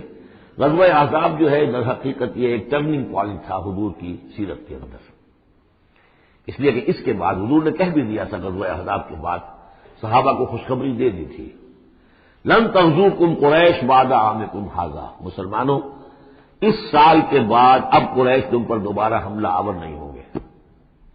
ان کی آخری یہ اٹیمپٹ تھی جو انہوں نے کر لی ہے، اب ان میں ہمت نہیں ہوگی کہ وہ دوبارہ چڑھائی کر کے آئیں. ولکنکم تغزونہم، بلکہ اب تم چڑھائی کرو گے. وہ چڑھائی اگلے ہی سال سن 6 میں حضور نے کی، لیکن حضور نے کس طرح کی چڑھائی کی کہ عمرے کے لیے جا رہے ہیں ہم، تو ہتھیار نہیں ہے، ہتھیار بند ہے، احرام باندھا ہوا ہے. اب ایک ایسی سچویشن پیدا ہوئی مکے والوں کے لیے، نہ وہ نگلا جائے نہ اگلا جائے. یہ ان کی پرانی روایات ہے یہ کہ کسی کو بھی عمرے کے لیے، حج کے لیے کوئی آئے، کوئی آئے، اسے نہیں روک سکتے، لیکن مسلمانوں کو کیسے آنے دیں، اور روکے تو کیسے روکے. بالآخر انہوں نے فیصلہ کیا ہم کسی ضرورت نہیں آنے دیں گے. ادھر حضور نے پھر جو ہے بیعت لے لی کہ اب یہاں سے ہم کوئی بھی زندہ نہیں جائے گا، سب جانے یہیں دے دیں گے. بیعت علی الموت، بیعت رضوان جو ہوئی اس موقع پر، وہ بیعت علی الموت تھی، یہیں پر جانے دے دیں گے. جس کی خبریں وہاں پہنچی تو ان کے چھکے چھوٹ گئے. بہرحال پھر صلح ہوئی، جس صلح کو کہا ہے اللہ تعالیٰ نے انا فتحنا لک فتحا مبینا، تو فتح کا جو ہے دروازہ کھل گیا ہے غزوہ احزاب کے فوراً بعد. اور اسی کی طرف اشارہ ہے وہ ارض لم تطئوہا، ابھی بہت سی زمینیں جن پر مسلمانوں تمہارے قدم نہیں پہنچے، تمہارے قدم نہیں پہنچے، ابھی تم نے گھوڑے نہیں دوڑائے ہیں، ابھی وہ تو زمینیں اب کہاں سے کہاں تک آپ سمجھیے کہ 30 سال کے اندر اندر کہاں سے کہاں تک مسلمانوں کی حکومت ہو گئی۔ تو وہ سارا اشارہ اس میں ہے، خاص طور پر خیبر سن 7 میں یہودیوں کا گڑھ پتہ ہو گیا۔ وَكَانَ اللَّهُ عَلَىٰ كُلِّ شَيْءٍ قَدِيرٌ، اور اللہ تعالیٰ ہر چیز پر قادر ہے۔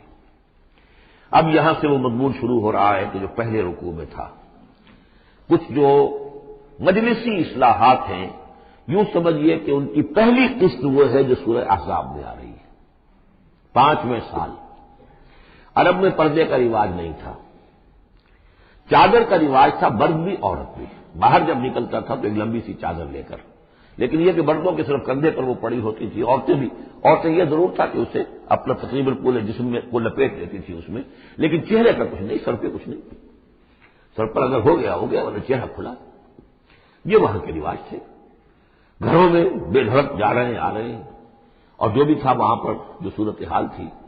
اب اس میں جو تدریجاً اصلاح کی گئی تو پہلی بات جو سمجھنے کی ہے وہ یہ ہے کہ اصلاح کا آغاز ہوا، چیریٹی بگنز ایٹ ہوم، نبی کے گھر سے آغاز کیا گیا، اور نبی کی بیویوں کو سب سے پہلے مخاطب کیا گیا، اس لیے کہ یہاں سے اس کا آغاز ہوگا۔ اور اس میں ایک بڑا لطیف نکتہ یہ ہے کہ حضور صلی اللہ علیہ وسلم جو اسوہ حسنہ ہے کامل، تو مردوں کے لیے تو کامل اسوہ حسنہ ہے حضور صلی اللہ علیہ وسلم، باپ کی حیثیت سے، بیٹے کی حیثیت سے، داماد کی حیثیت سے، خسر کی حیثیت سے، قاضی القضات کی حیثیت سے، سپہ سالار کی حیثیت سے، ہیڈ آف دی اسٹیٹ کی حیثیت سے، امام کی حیثیت سے، خطیب کی حیثیت سے، معلم کی حیثیت سے، مربی اور مزکی کی حیثیت سے، جتنی حیثیتیں آپ گن سکتے ہیں حضور کی سیرت میں اسوہ موجود ہے۔ ایک پہلو سے اسوے میں کمی ہے، اور وہ کمی کیا ہے؟ عورتوں کے جو خاص نسوانی معاملات ہوتے ہیں اس میں تو حضور اسوہ نہیں بن سکتے، حضور تو مرد ہے، تو عورتوں کی زندگی کا ایک حصہ ہے کہ نہیں؟ تو عورتوں میں بھی اسوہ کون ہے؟ وہ آپ کے ازواج مطہرات کو اسوہ بنایا جا رہا ہے، اس لیے اصلاح کا عمل ان سے شروع کیا گیا، اور ان کو گویا کہ کہہ دیا گیا کہ تم اگر نیکی کرو گی دوہرا اجر پاؤ گی، کیوں کہ تمہیں تو دیکھ کر تمام مسلمان خواتین نے جو تمہارے نقش قدم کی پیروی کرنی ہے، اور خدا نے خواستہ تم نے کوئی غلط حرکت کی تمہیں دوہری سزا ملے گی، اس لیے کہ تم تو ان کے لیے اب اسوہ ہو۔ تو گویا کہ اسی سورہ مبارکہ میں حضور کے بارے میں آیت آئی ہے لقد کان لکم فی رسول اللہ اسوۃ حسنہ، لیکن حضور کے اس اسوے میں جو ایک پہلو سے کمی ہے کہ خواتین کے لیے ان کے جو مخصوص نسوانی معاملات ہیں ان کے لیے حضور کی شخصیت میں اسوہ نہیں ہے، اس خلا کو پر کیا ہے ازواج مطہرات کے ذریعے سے۔ یا ایھا النبی قل لازواجک، اے نبی کہہ دیجیے اپنی بیویوں سے، ان کنتن تردن الحیات الدنیا وزینتہا فتعالین امتعکن واسرحکن سراحا جمیلا۔ یہ واقعہ ایلا ہے۔ اب آپ کو معلوم ہے کہ جب مسلمانوں کے ہاں اب خوشحالی آ گئی، اب فتح کا دور شروع ہو گیا، مال غنیمت بھی آیا ہے، تو عام مسلمانوں کے گھر میں خوشحالی ہو گئی، تو ازواج مطہرات بنائے طبع بشری ان کی طرف سے بھی ایک تقاضا آیا کہ اب ہمارا بھی نفقہ، ہمارا خرچہ کچھ بڑھایا جائے۔ اس مطالبے کو حضور نے اتنا ناپسند کیا کہ قسم کھا لی کہ 1 مہینے تک میں گھر میں کسی گھر میں نہیں جاؤں گا، کسی اپنی اہلیہ محترمہ سے ملاقات نہیں کروں گا، اور مسجد کے ساتھ ہی ایک بالا خانہ سا تھا، اس میں آپ نے اپنا جو ہے وہ قیام کر لیا، تو ایک طوفان مچ گیا مدینے میں۔ اب حضرت ابوبکر کی بیٹی حضرت عائشہ حضور کے گھر میں ہے، حضرت عمر کی بیٹی حضرت حفصہ حضور کے گھر میں ہے کہ اب یہ کیا ہو رہا ہے، کیا ان کو طلاق ہو جائے گی، کیا ہوگا، حضور نے کیا فیصلہ کر لیا ہے؟ اس کو ایلا کہتے ہیں، کچھ عرصے کے لیے بیویوں سے قطع تعلق کر لینا، اور یہ سورہ الذین یولون من نسائہم اس کا حکم جو ہے وہ آ چکا، 4 مہینے سے زیادہ کی اجازت نہیں ہے، لیکن یہ کہ بہرحال یہ جب حضور نے کیا تو اس کے بعد پھر یہ آیات نازل ہوئی کہ نبی اب آپ صاف 2 آپشن رکھ دیجئے اپنی ازواج کے سامنے، اگر تو انہیں دنیا چاہیے تو وہ خود آیات ہی میں دیکھ لیجئے، ان کنتن تردن الحیات الدنیا، کہ اگر تو تم چاہتی ہو دنیا کی زندگی، اس کی زیبائش اور آرائش، وزینتہا فتعالین آؤ امتعکن، میں تمہیں مال و متاع دے دوں گا، واسرحکن سراحا جمیلا، پھر میں اپنے گھر سے تمہیں رخصت کر دوں گا خوبصورتی کے ساتھ، کوئی دنگا نہیں، کوئی فساد نہیں، کوئی لڑائی نہیں، لیکن یہ کہ پھر تم میرے گھر میں نہیں رہ سکتے، پھر میں اپنے ہاتھ سے تمہیں رخصت کر دوں گا۔ وَإِن كُنتُنَّ تُرِدْنَ اللَّهَ وَرَسُولَهُ، اور اگر تم طالب ہو اللہ کی اور رسول کی، ان کی رضا چاہتی ہو، وہ دار الآخرہ، اور بجائے اس دنیا کے تم آخرت کا گھر جو ہے اس کی طالب بن جاؤ، فإن اللہ أعد للمحسنات منکم اجرا عظیما، تو اللہ تعالیٰ نے تم جیسی نیک بیویوں کے لیے اللہ تعالیٰ نے بہت بڑا اجر جو ہے وہ فراہم کیا ہے، تیار کیا ہے۔ یعنی وہ آپشن تمہارا ہے، اگر دنیا کی آسائش چاہیے تو آؤ، فیصلہ کر لو، چوز کر لو، چوائس از یورس۔ میں تمہیں مال و متاع دے کر اپنے گھر سے رخصت کر دوں گا خوبصورتی کے ساتھ، اور اگر میرے ہاں رہنا ہے تو پھر تو یہی ہے، فقر ہے، فاقہ ہے، یہ اختیاری فقر تھا آپ کا۔ اس میں ظاہر بات واقعہ یہی ہے کہ جب یہ بات رکھی گئی سب سے پہلے حضرت عائشہ نے کہا میں تو اللہ اور اس کے رسول کو منتخب کرتی ہوں، اور ایک ایک کر کے تمام ازواج نے یہ کہا، اپنے تمام مطالبات سے وہ دستبردار ہو گئی، اور پوری زندگی اس طرح گزری ہے کہ کبھی 2 وقت جو ہے چولہا گرم نہیں ہوا ہے محمد کے گھر میں صلی اللہ علیہ، کسی بھی گھر میں، کسی بھی زوجہ محترمہ کے گھر میں۔ یا نساء النبی من یات منکن بفاحشۃ مبینۃ، اے نبی کی بیویوں، اگر خدا نخواستہ بالفرض تم میں سے کسی کی طرف سے کسی کھلی بے حیائی کا ارتکاب ہوا، یضاعف لها العذاب ضعفین، اسے عذاب دیا جائے گا دگنا، وکان ذلک علی اللہ یسیرا، اور یہ اللہ پر بہت آسان ہے، یہ نہ سمجھنا نبی کی بیوی ہے تو نبی ہمیں بچا لے گا۔ اسی لیے قرآن مجید میں بار بار آتا ہے حضرت نوح کی بیوی، حضرت لوط کی بیوی، حضرت لوط کی بیوی کا ذکر بہت زیادہ ہے۔ نبی بھی اپنی بیوی کو نہیں بچا سکتا، اگر اس کا اپنا کردار غلط ہے، اس کا اپنا جو رویہ ہے صحیح نہیں ہے، اگر اس ایمان اور عمل صالح سے محروم ہے تو کچھ نہیں۔ چنانچہ حضور نے ایک مرتبہ اپنے قریبی گھرانے کی جو خواتین تھیں ان کو بٹھایا اور ایک ایک کا نام لے لے کر کہا ہے، یا فاطمہ بنت محمد صلی اللہ علیہ وسلم انقذی نفسک من النار فانی لا املک لک من اللہ شیئا، اے فاطمہ محمد کی بیٹی خود اپنے آپ کو آگ سے بچاؤ، نکالو اپنے آپ کو آگ سے اپنے عمل سے، اس لیے کہ مجھے اللہ کے ہاں کوئی اختیار تمہارے بارے میں حاصل نہیں ہوگا، اگر فاطمہ کے بارے میں نہیں تو میں کس کے بارے میں؟ یا صفیہ تو امت رسول اللہ، اے صفیہ اللہ کے رسول کی پھوپھی، انقذی نفسک من النار فانی لا املک لک من اللہ شیئا، اپنے آپ کو جہنم کی آگ سے بچانے کی کوشش کرو، اس سے نکالو اپنے آپ کو، اور میں قیامت کے دن میں اللہ کے محاسبے کے وقت میں تمہارے کام نہیں آ سکوں گا۔ ومن یقنط منکن للہ ورسولہ، تو اب جو کوئی بھی تم میں سے اللہ اور اس کے رسول کی اطاعت پر کاربند ہو جائے، فرما برداری اختیار کرے، وہ تعمل صالحا، اور نیک عمل کرے، نوتہا اجرہا مرتین، تو اسے ہم اس کا اجر بھی دیں گے دوہرا۔ غلطی کرو گی تو سزا دگنی، اور صحیح طرز عمل ہوگا ایمان اور عمل صالح والا تو اجر بھی تمہارا دگنا ہوگا۔ اعتدنا لہا رزقا کریما، اور اس کے لیے اللہ تعالیٰ نے ہم نے بہت ہی رزق کریم باعزت روزی کا اہتمام جنات کے اندر کیا ہوا ہے۔ یا نساء نبی لستن کاحد من النساء، ہے نبی کی بیویوں تم عام عورتوں کے مانند نہیں ہو، تم نبی کی بیویاں ہو۔ یہاں اس کو سمجھ لیجیے، مراد کیا ہے کہ تمہیں اسوہ بننا ہے امت کی تمام خواتین کے لیے تا قیامت۔ لستن کاحد من النساء، اب پہلی ہدایت یہ دی گئی ان اتقیتن فلا تخضعن بالقول۔ اب ظاہر بات ہے پہلی یوں سمجھیے کہ جو بھی معاشرے کا نقشہ میں کھینچ چکا ہوں کہ لوگ آتے تھے گفتگو کرتے تھے بے دھڑک، پہلی بات تو یہ آپ نے فرمائی کہ اگر تم تقویٰ دل میں رکھو اور لوگوں سے بات کرتے ہوئے اپنی آواز میں لوچ پیدا نہ کرو، نرمی پیدا نہ کرو۔ ظاہر بات ہے عورت کی آواز اس کے اندر مرد کے لیے کشش ہے، اور اگر کہیں طرح اس میں لوچ بھی ہو تو اگر کسی کے دل میں کوئی خباثت ہے، کوئی گندگی ہے، منافق بھی تو اسی معاشرے میں تھے نا، اور وہ تو کوئی موقع نہیں جانے دینا چاہتے تھے، کوئی اسکینڈل اٹھانے کا حضور کے خلاف اگر ہو جائے۔ سورہ نور میں ہم پڑھ چکے ہیں کہ حضرت عائشہ تک پر توبت لگ گئی۔ یہ کہ اگر فیتما الذی فی قلبہ مرض، کہ کہیں تم تو اپنی شرافت اور مروت کی وجہ سے نرم انداز میں بات کرو، اور جس کے دل میں کوئی روگ ہے، منافقت کا روگ ہے، بیماری ہے، وہ کوئی اور ہی امید لگا لے کہ شاید ان کی کوئی توقع، شاید میں یعنی یہاں پہ اگر کوئی محنت کروں، کوشش کروں تو شاید میری دال گل جائے، کسی بری نیت اور ارادے کو دل میں پال لے۔ وقلنا قولا معروفا، بات کرو بڑی معروف انداز میں، لیکن انداز جو ہے اس میں وہ سختی کا ہونا چاہیے، بجائے اس کے کہ اس کے اندر وہ نرمی ہو اور شیرینی ہو۔ وقرن فی بیوتکن، دوسری ہدایت اپنے گھروں کے اندر قرار پکڑو، تمہارا اصل مقام جو ہے وہ گھر ہے۔ اب یہ اصول دیے جا رہے ہیں، یعنی سمجھیے کہ یہ اصلاحات جو ہو رہی ہیں، مخلوط معاشرہ نہیں ہے اسلامی معاشرہ، عورت کا اصل مقام اس کا گھر ہے، ماں کی حیثیت سے، بہن کی حیثیت سے، بیٹی کی حیثیت سے، بیوی کی حیثیت سے، گھر کے وقرن فی بیوتکن ولا تبرجن تبرج الجاہلیۃ الاولی، اور مت نکلو باہر بن سور کر جیسے کہ جاہلیت اولا میں رواج تھا. جاہلیت، پچھلی جاہلیت جو تھی اسلام کے آنے سے پہلے، جو تہذیب، جو کلچر وہاں تھا، وہ طریقتکم المثلی، وہ بھی کہتے ہوں گے کہ ہمارا بڑا مثالی کلچر ہے یہ، اس کلچر کو چھوڑو. اور یہ جو بن سور کر باہر نکلنے والی بات ہے کہ تبرج کہتے ہیں کہ نمایاں ہونا، یعنی عورت اگر بناؤ سگار کر کے نکلتی ہے مردوں میں تو کیا چاہتی ہے؟ وہ چاہتی ہے کہ لوگوں کی نگاہیں میری طرف اٹھے، میں توجہات کا مرکز بن جاؤں. یہ کام اب چھوڑ دو بالکل. اگر خدا نے خاصہ کہیں ہے بھی کسی کا کوئی پس منظر میں، تو اس کی دوسری ہدایت یہ آئی، گھروں میں قرار پکڑو، گھروں میں رہو، گھروں میں بیٹھو.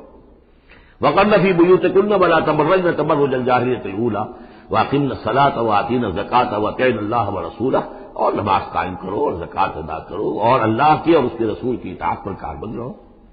انما یرید اللہ لیذھب عنکم الرجس اہل البیت ویطہرکم تطہیرا. اے نبی کے گھر والوں، یا اہل البیت اب آ گیا یہاں پہ، نبی کے گھر والوں، اس سے پہلے ہم پڑھ چکے ہیں. یہ اہل البیت حضرت سارہ کو خطاب کیا تھا فرشتوں نے، یہ سلام ہو آپ کو اے نبی کے گھر والوں اہل البیت. اور یہاں ساری گفتگو جو ہو رہی ہے وہ حضور کے ازواج سے ہو رہی ہے. تو اہل بیت اصلاً ہیں حضور کی ازواج مطہرات. البتہ یہ ہم مانتے ہیں کہ حدیث ہے، حضور نے یہ چاہا ہے، جو آپ کو محبت تھی حضرت فاطمہ سے، حضرت علی سے اور حضرات حسنین سے رضی اللہ تعالی عنہم، آپ نے فرمایا اللہم ہؤلاء اہل بیتی، اے اللہ یہ بھی میرے اہل بیت ہے. بس یہاں پر بھی کا اضافہ کر لیجئے، کوئی حرج نہیں. اصل اہل بیت ازواج مطہرات ہے، لیکن اے اللہ یہ بھی میرے اہل بیت ہے. تو فرمایا اے نبی کے گھر والوں، یعنی اے نبی کی بیویوں، اللہ تعالیٰ یہ چاہتا ہے کہ تم سے ہر نوع کی برائی کو، گندگی کو بالکل دور کر کے تمہیں پاک اور صاف کر دے. یطہرکم تطہیرا، پوری طرح پاک و صاف کر دے. کیوں؟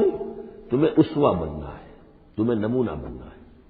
نمونہ تو بے داغ ہونا چاہیے، جیسے محمد رسول اللہ صلی اللہ علیہ وسلم کی شخصیت ہے، آئیڈیل پرسنالٹی، آئیڈیل، تو آئیڈیل تو بے داغ ہونا چاہیے. اسی طریقے سے تم جس مقام پر ہو کہ اب خواتین امت کے لیے، پوری امت مسلمہ کی عورتوں کے لیے تمہیں اسوہ بننا ہے. وَاذْكُرْنَ مَا يُتْلَىٰ فِي بُيُوتِكُنَّ، اور ذرا یاد کیا کرو جو کچھ کے تلاوت کی جاتی ہے تمہارے گھروں میں، من آیات اللہ، اللہ کی آیات میں سے تمہارے گھروں میں وہی اترتی ہے محمد رسول اللہ صلی اللہ علیہ وسلم. بلکہ ایک خاص جو مقام ہے حضرت عائشہ کا، وہ تو حضور نے فرمایا ہے کہ کسی اور میری بیوی کے لحاف میں، جبکہ ایک ہی لحاف میں حضور بھی تھے اور حضرت عائشہ بھی تھی، تو مجھ پر وہی نازل نہیں ہوئی سوائے عائشہ کے لحاف کے. لحاف کے اندر بھی وہی نازل ہو رہی ہے. وہ تو دل پہ نازل ہوتی تھی، اس کے اندر تو کوئی دروازے نہیں کھولنے پڑتے تھے کہ حضرت جبریل آئے دروازہ کھولو پھر وہی لے کر آئے ہیں. وہ تو یہ کہ ایک فرشتہ ہے اور دل پر نازل کر رہا ہے. تو فرمایا کہ تمہارے گھروں میں اللہ کی آیات کی تلاوت کی جا رہی ہے، والحکمہ، اور نبی کی زبان مبارک سے جو احادیث ہے جو آپ بیان کر رہے ہیں، سب سے بڑھ کر تو تمہارے سامنے آ رہی ہے حکمت نبوی، یعنی وہ جو وحی یہ خفی ہے اس کا بھی سب سے بڑھ کر تمہارے سامنے جو ہے چرچا ہو رہا ہے. ان اللہ کان لطیفا خبیرا، یقین اللہ تعالیٰ بہت باریک بین ہے اور باخبر ہے. اب وہ آیت آ گئی ہے، آیت نمبر 35، جس کا میں نے تذکرہ کیا تھا، سورہ نور کی آیت نمبر 35. وہ ہے حقیقت ایمان پر. اللہ نور السماوات والارض مثل نورہ کمشکاۃ فیہا مصباح، المصباح فی زجاجہ، الزجاجۃ کأنہا کوکب درری یوقد من شجرۃ مبارکۃ زیتونۃ لا شرقیۃ ولا غربیہ یکاد زیتها یضیء ولو لم تمسسہ نار نور علی نور یہدی اللہ لنورہ من یشاء ویضرب اللہ الامثال للناس واللہ بکل شیء علیم.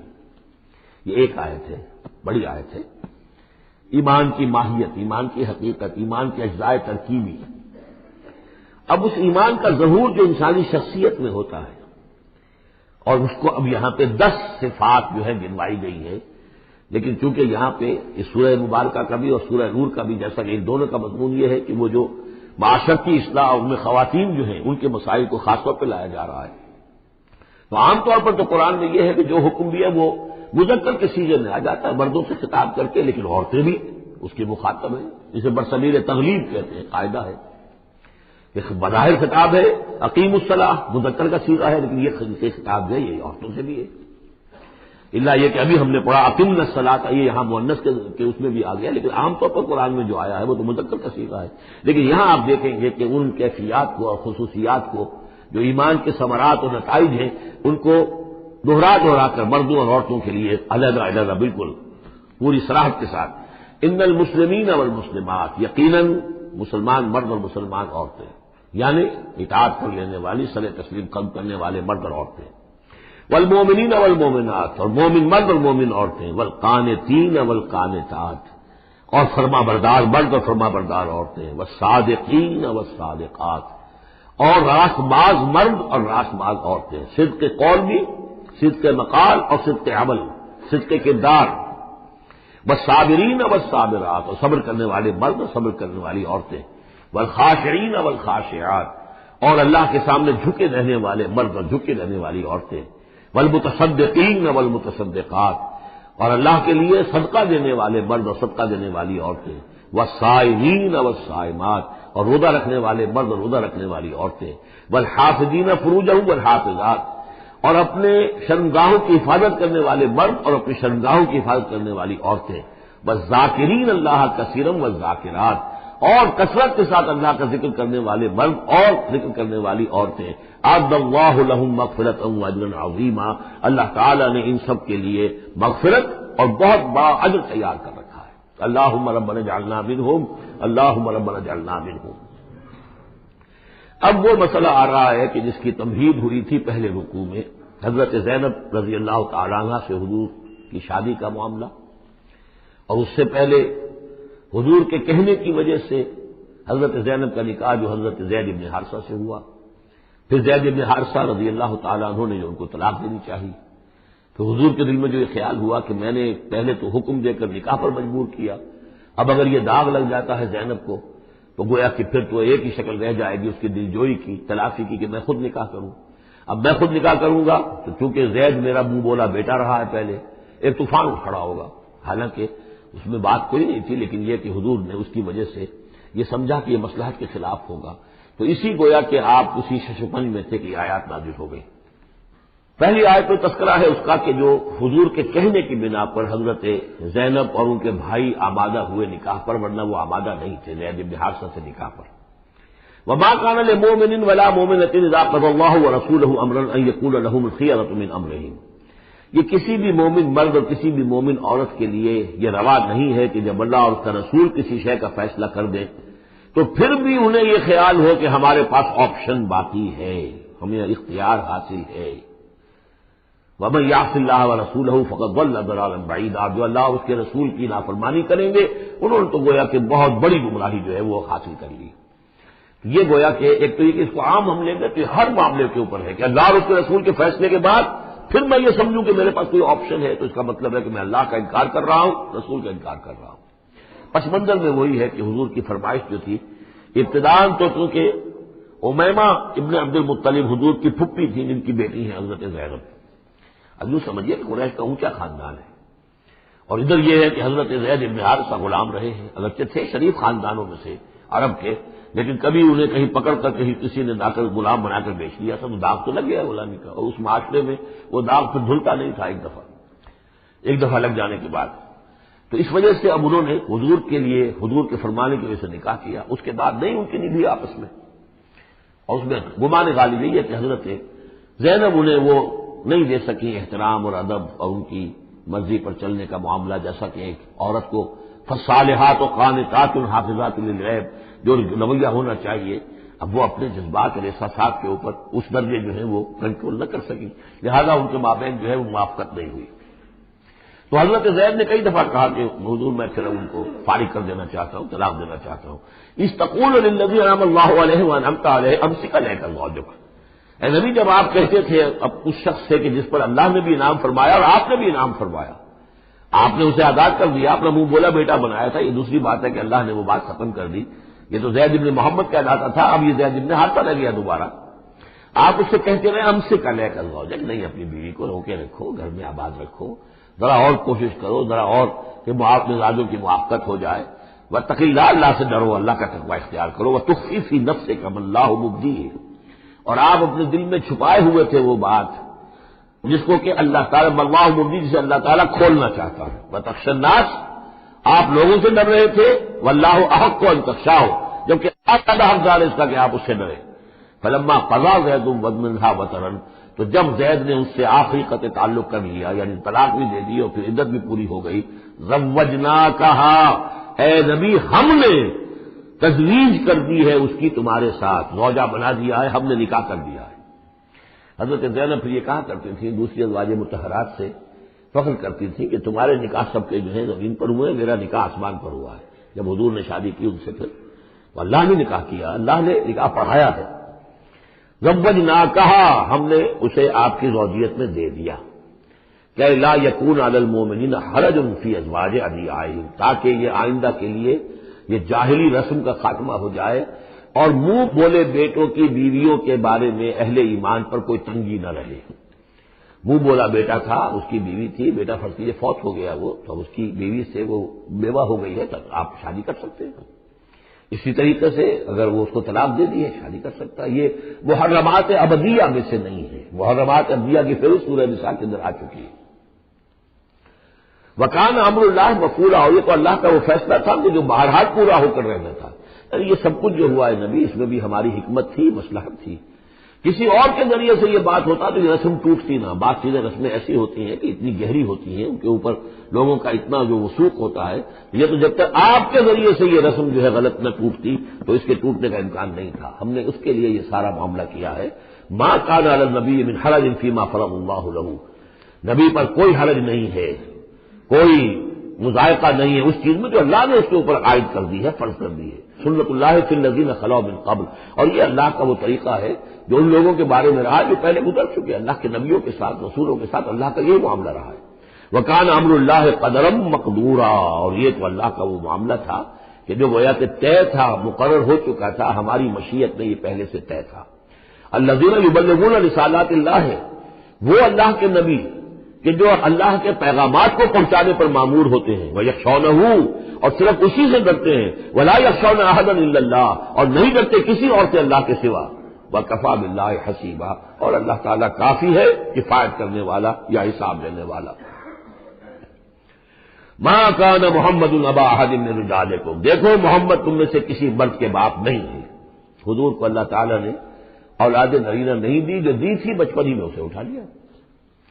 آخری عمر میں بھی یہ سمجھیے کہ حضرت ماریہ قبطیہ، ان کے بطن سے حضرت ابراہیم کی ولادت ہوئی ہے، اور یہ ایک عجیب مسئلہ ہے کہ حضرت ابراہیم کے عقد میں یا آپ کے نکاح میں آئیں ہاجرہ، وہ بھی مصر کی تھی جن سے اسماعیل کی ولادت ہوئی۔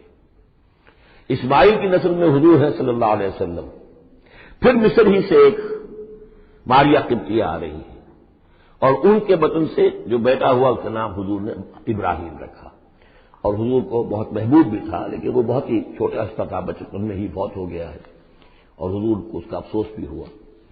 یا ابراہیم و انا لفراقک محزونون، یا ابراہیم ہم تمہاری جدائی سے بڑے محزون ہیں، ہمیں رنج ہے۔ بہرحال ما کان محمد ابا احد من رجالکم، تمہارے مردوں میں سے کسی کے باپ نہیں ہے۔ یہ زید بن حارثہ کے باپ نہیں ہے، زید بن حارثہ منہ بولا بیٹا تھا، اب جب کہ ہم نے حکم نازل کر دیا ہے اب وہ ساتھ سلسلہ منقطع ہو گیا۔ ولکن رسول اللہ و خاتم النبیین، بلکہ یہ اللہ کے رسول ہیں اور نبیوں کی مہر ہیں۔ اب نبوت ختم ہو رہی ہے ان پر، اب کوئی نبی آنے والا نہیں، لہذا جتنی بھی رسومات جاہلیت کی تھیں اگر ان کے ذریعے سے وہ ختم نہ ہو تو پھر کس کے ذریعے سے ختم ہوگی؟ یہ ہے اس میں جو دلیل مضمر ہے کہ یہ جو کڑوا گھونٹ ہے محمد صلی اللہ علیہ وسلم بھی تو آپ کو کرنا ہی تھا، اس لیے کہ یہ جاہلانہ رسمیں جو ہیں اگر آپ اس کے اندر یہ اقدام نہ کرتے اور آپ نے اپنے منہ بولے بیٹے کی بیوی سے اگر شادی نہ کی ہوتی تو یہ رسم ختم نہیں ہو سکتی تھی، اور یہی بات بتائی جا رہی ہے لوگوں کو۔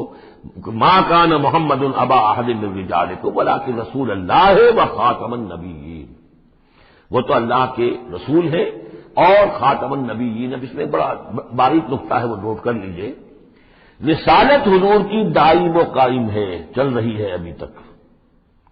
فرق صرف یہ ہے کہ اس وقت تک براہ راست آپ بنفس نفیس اپنی رسالت کے فرائض ادا کر رہے تھے، اب بائی پراکسی ہے، اب امت کے ذریعے سے ہے، جو بھی آپ کے امتی ہیں، جو بھی دین کے خادم ہیں، جو بھی قرآن کے پیغام کو پہنچا رہے ہیں، جہاں تک پہنچا رہے ہیں وہ رسالت محمدی کا پیغام پہنچ رہا ہے، رسالت محمد کی ہے صلی اللہ علیہ وسلم۔ جیسے کہ ہم نے سورہ انعام میں آیت پڑھی تھی، اوحی الی ھذا القرآن لانذرکم بہ ومن بلغ، اے نبی ان سے کہہ دیجئے یہ قرآن مجھ پر وحی کیا گیا ہے تاکہ اس کے ذریعے سے میں تمہیں بھی خبردار کر دوں اور جسے بھی یہ قرآن پہنچ جائے۔ اسی لیے امت کو آپ ہدایت دے کر گئے تھے، فَلْيُبَلِّغِ الشَّاهِدُ الْغَائِبَ، اب یہ تمہارا کام ہے اس قرآن کی تبلیغ کرو اور پہنچاؤ، جو بھی یہاں نہیں ہے ان تک پہنچاؤ۔ تو گویا کہ رسالت محمدی ختم نہیں ہوئی ہے، رسالت محمدی تو چل رہی ہے، لہذا ختم کا لفظ جو آیا ہے وہ رسالت کے ساتھ نہیں آیا، نبوت کے ساتھ آیا۔ نبوت ختم ہو گئی جب وحی کا دروازہ بند ہو گیا، نبوت ختم ہو گئی۔ نبوت محمدی آپ کی ذات کے ساتھ تھی، وہ جیسے ہی آپ کی ذات جو ہے وہ اس دنیا سے اس نے پردہ کیا، اس کے ساتھ ہی آپ کی وہ نبوت کا دروازہ بند ہو گیا۔ لیکن رسالت محمدی وہ تو دائم و قائم ہے۔ اسی لیے یہاں دیکھیے ولاکن رسول اللہ ہے وخاتم النبیین، آپ تو اللہ کے رسول ہیں اور دائم ہیں اور قائم ہیں، اور خاتم النبیین ہے اور نبیوں کی مہر ہے، وکان اللہ بکل شیء علیما، اور یقینا اللہ تو ہر چیز کا علم رکھنے والا ہے۔ یا ایھا الذین آمنوا اذکروا اللہ ذکرا کثیرا وسبحوہ بکرۃ واصیلا هو الذی یصلی علیکم وملائکتہ لیخرجکم من الظلمات الی النور وکان بالمؤمنین رحیما۔ صدق اللہ العظیم۔ اہل ایمان اللہ کا ذکر کیا کرو کثرت کے ساتھ۔ ذکر کثیر سے مراد کیا ہے کہ انسان کسی بھی حال میں ہو اللہ کو یاد رکھے۔ پنجابی میں ایک کہاوت ہے، ہتھ کارول دل یار ول، کام آپ کر رہے ہیں، کوئی بھی کر رہے ہیں، لیکن یہ کہ آپ کا دل اللہ کے ساتھ لگا ہونا چاہیے۔ اس کا جو بہترین طریقہ ہے وہ یہ ہے کہ تمام جو بھی معمولات زندگی کے ہیں ان کے ساتھ ہی حضور صلی اللہ علیہ وسلم سے مسنون دعائیں ہیں۔ گھر میں داخل ہو رہے ہیں تو دعا مانگیے، باہر نکل رہے ہیں تو دعا مانگیے، بازار میں داخل ہو رہے ہیں تو دعا مانگیے، بازار سے باہر آ رہے ہیں دعا مانگیے، بیت الخلاء میں داخل ہو رہے ہیں دعا ہے۔ لیکن آپ کام بھی کر رہے ہیں ساتھ کے ساتھ، کوئی اضافی وقت آپ کا نہیں لگ رہا ہے، لیکن اس میں یہ ہے کہ آپ کا اللہ کے ساتھ ایک رشتہ قائم رہے۔ باقی یہ کہ قرآن سب سے بڑا ذکر ہے، پھر نماز، یہ تو ہم پڑھ چکے ہیں 21ویں پارے کی پہلی آیت، وَاتْلُ مَا أُوحِيَ إِلَيْكَ مِنَ الْكِتَابِ وَأَقِمِ الصَّلَاةَ إِنَّ الصَّلَاةَ تَنْهَىٰ عَنِ الْفَحْشَاءِ وَالْمُنكَرِ وَلَذِكْرُ اللَّهِ أَكْبَرُ۔ تو اللہ کا ذکر کرو کثرت کے ساتھ، وَسَبِّحُوهُ بُكْرَةً وَأَصِيلًا، اور صبح و شام اس کی تسبیح کرتے رہو۔ هُوَ الَّذِي يُصَلِّي عَلَيْكُمْ وَمَلَائِكَتُهُ، وہ تم پر اپنی رحمتیں بھیجتا رہتا ہے، اپنی عنایتیں اور شفقتیں نازل فرماتا رہتا ہے، نہ صرف وہ خود بلکہ اس کے ملائکہ بھی۔ اب یہ دیکھیے وہی لفظ ہے جو حضور کے بارے میں آیا ہے، ان اللہ وملائکتہ یصلون علی النبی، یقیناً اللہ اور اس کے فرشتے نبی پر رحمتیں بھیجتے ہیں۔ لیکن یہ فرمایا جا رہا کہ ایک عام اہل ایمان کو بھی حصہ ملتا ہے اس میں سے، اللہ کی عنایتیں ہیں، اللہ کی رحمتیں ہیں، وہی لفظ استعمال ہو رہا ہے اہل ایمان کے لیے۔ هو الذی یصلی علیکم وملائکتہ لیخرجکم من الظلمات الی النور، وہ اپنی رحمتیں اور عنایتیں نازل فرماتا رہتا ہے، وہ بھی اور اس کے فرشتے بھی، تاکہ نکالے تمہیں اندھیروں سے روشنی کی طرف۔ وکان بالمؤمنین رحیما، اور یقیناً اہل ایمان کے حق میں وہ بہت رحیم ہے۔ تحیتہم یوم یلقونہ سلام، ان کی دعا جو ہے جس روز کہ وہ اللہ سے ملیں گے ہوگا سلام۔ وعد لہم اجرا کریما، اور اللہ تعالیٰ نے ان کے لیے بہت باعزت اجر فراہم کیا ہوا ہے۔ یا ایھا النبی انا ارسلناک شاہدا ومبشرا ونذیرا وداعیا الی اللہ باذنہ وسراجا منیرا۔ اے نبی، اب یہاں نوٹ کیجئے، اے نبی، ہم نے بھیجا ہے آپ کو۔ یہ نبوت اور رسالت کا کے درمیان جو ربط و تعلق ہے وہ بھی یہاں پر واضح ہو جائے گا۔ جیسے جس کسی شخص نے CSP کا امتحان پاس کر لیا، اب اس کی اپائنٹمنٹ ہوتی ہے کسی جگہ پر، جاؤ وہاں پر DC لگو یا وہاں کوئی اور عہدہ جو ہے، ایک ہے اپائنٹمنٹ، ایک ہے کارڈر۔ نبوت کارڈر ہے، اس کارڈر میں جو آ گئے ہیں، اب جن کو اللہ ان میں سے چاہتا ہے اپائنٹ کرتا ہے کسی خاص قوم کی طرف، کسی خاص علاقے کی طرف، تو اس اپائنٹمنٹ کے بعد وہ اب رسول ہے۔ یا ایھا النبی، اے نبی، اسی لیے کہا جاتا ہے کہ حضور کی نبوت کا ظہور جو ہوا ہے وہ پہلی وحی سے۔ وہ سورہ علق کی 5 آیتیں، اقرأ بسم ربک الذی خلق، خلق الانسان من علق، اقرأ وربک الاکرم الذی علم بالقلم، علم الانسان ما لم یعلم۔ اب ان 5 آیتوں میں کہیں تبلیغ کا حکم نہیں ہے، یہاں سے نبوت کا تو آغاز ہو گیا، لیکن یہ کہ رسالت کا آغاز ہوا ہے جب آپ کو تبلیغ کا حکم آیا، یا ایھا المدثر قم فانذر وربک فکبر۔ اب یہاں سے رسالت کا آغاز ہوا، تو نبوت اور رسالت کے اس فرق کو ذہن میں رکھیں۔ یا ایھا النبی، اے نبی، ہم نے بھیجا ہے آپ کو شاہداً گواہ بنا کر۔ اب اس پر ہم گفتگو کر چکے ہیں، لتکونوا شہداء علی الناس ویکون الرسول علیکم شہیدا، اور لیکون الرسول شہیدا علیکم وتکونوا شہداء علی الناس، سورہ بقرہ میں آیت آئی اور سورہ حج میں آ چکی ہے۔ اور مبشر اور نذیر، بشارت دینے والے، خبردار کرنے والے، یہ تو بہت مرتبہ آ چکا ہے جمع کے صیغے میں، واحد کے صیغے میں. وَدَاعِيًا إِلَى اللَّهِ بِإِذْنِهِ، اللہ کی طرف بلانے والے اس کے حکم سے.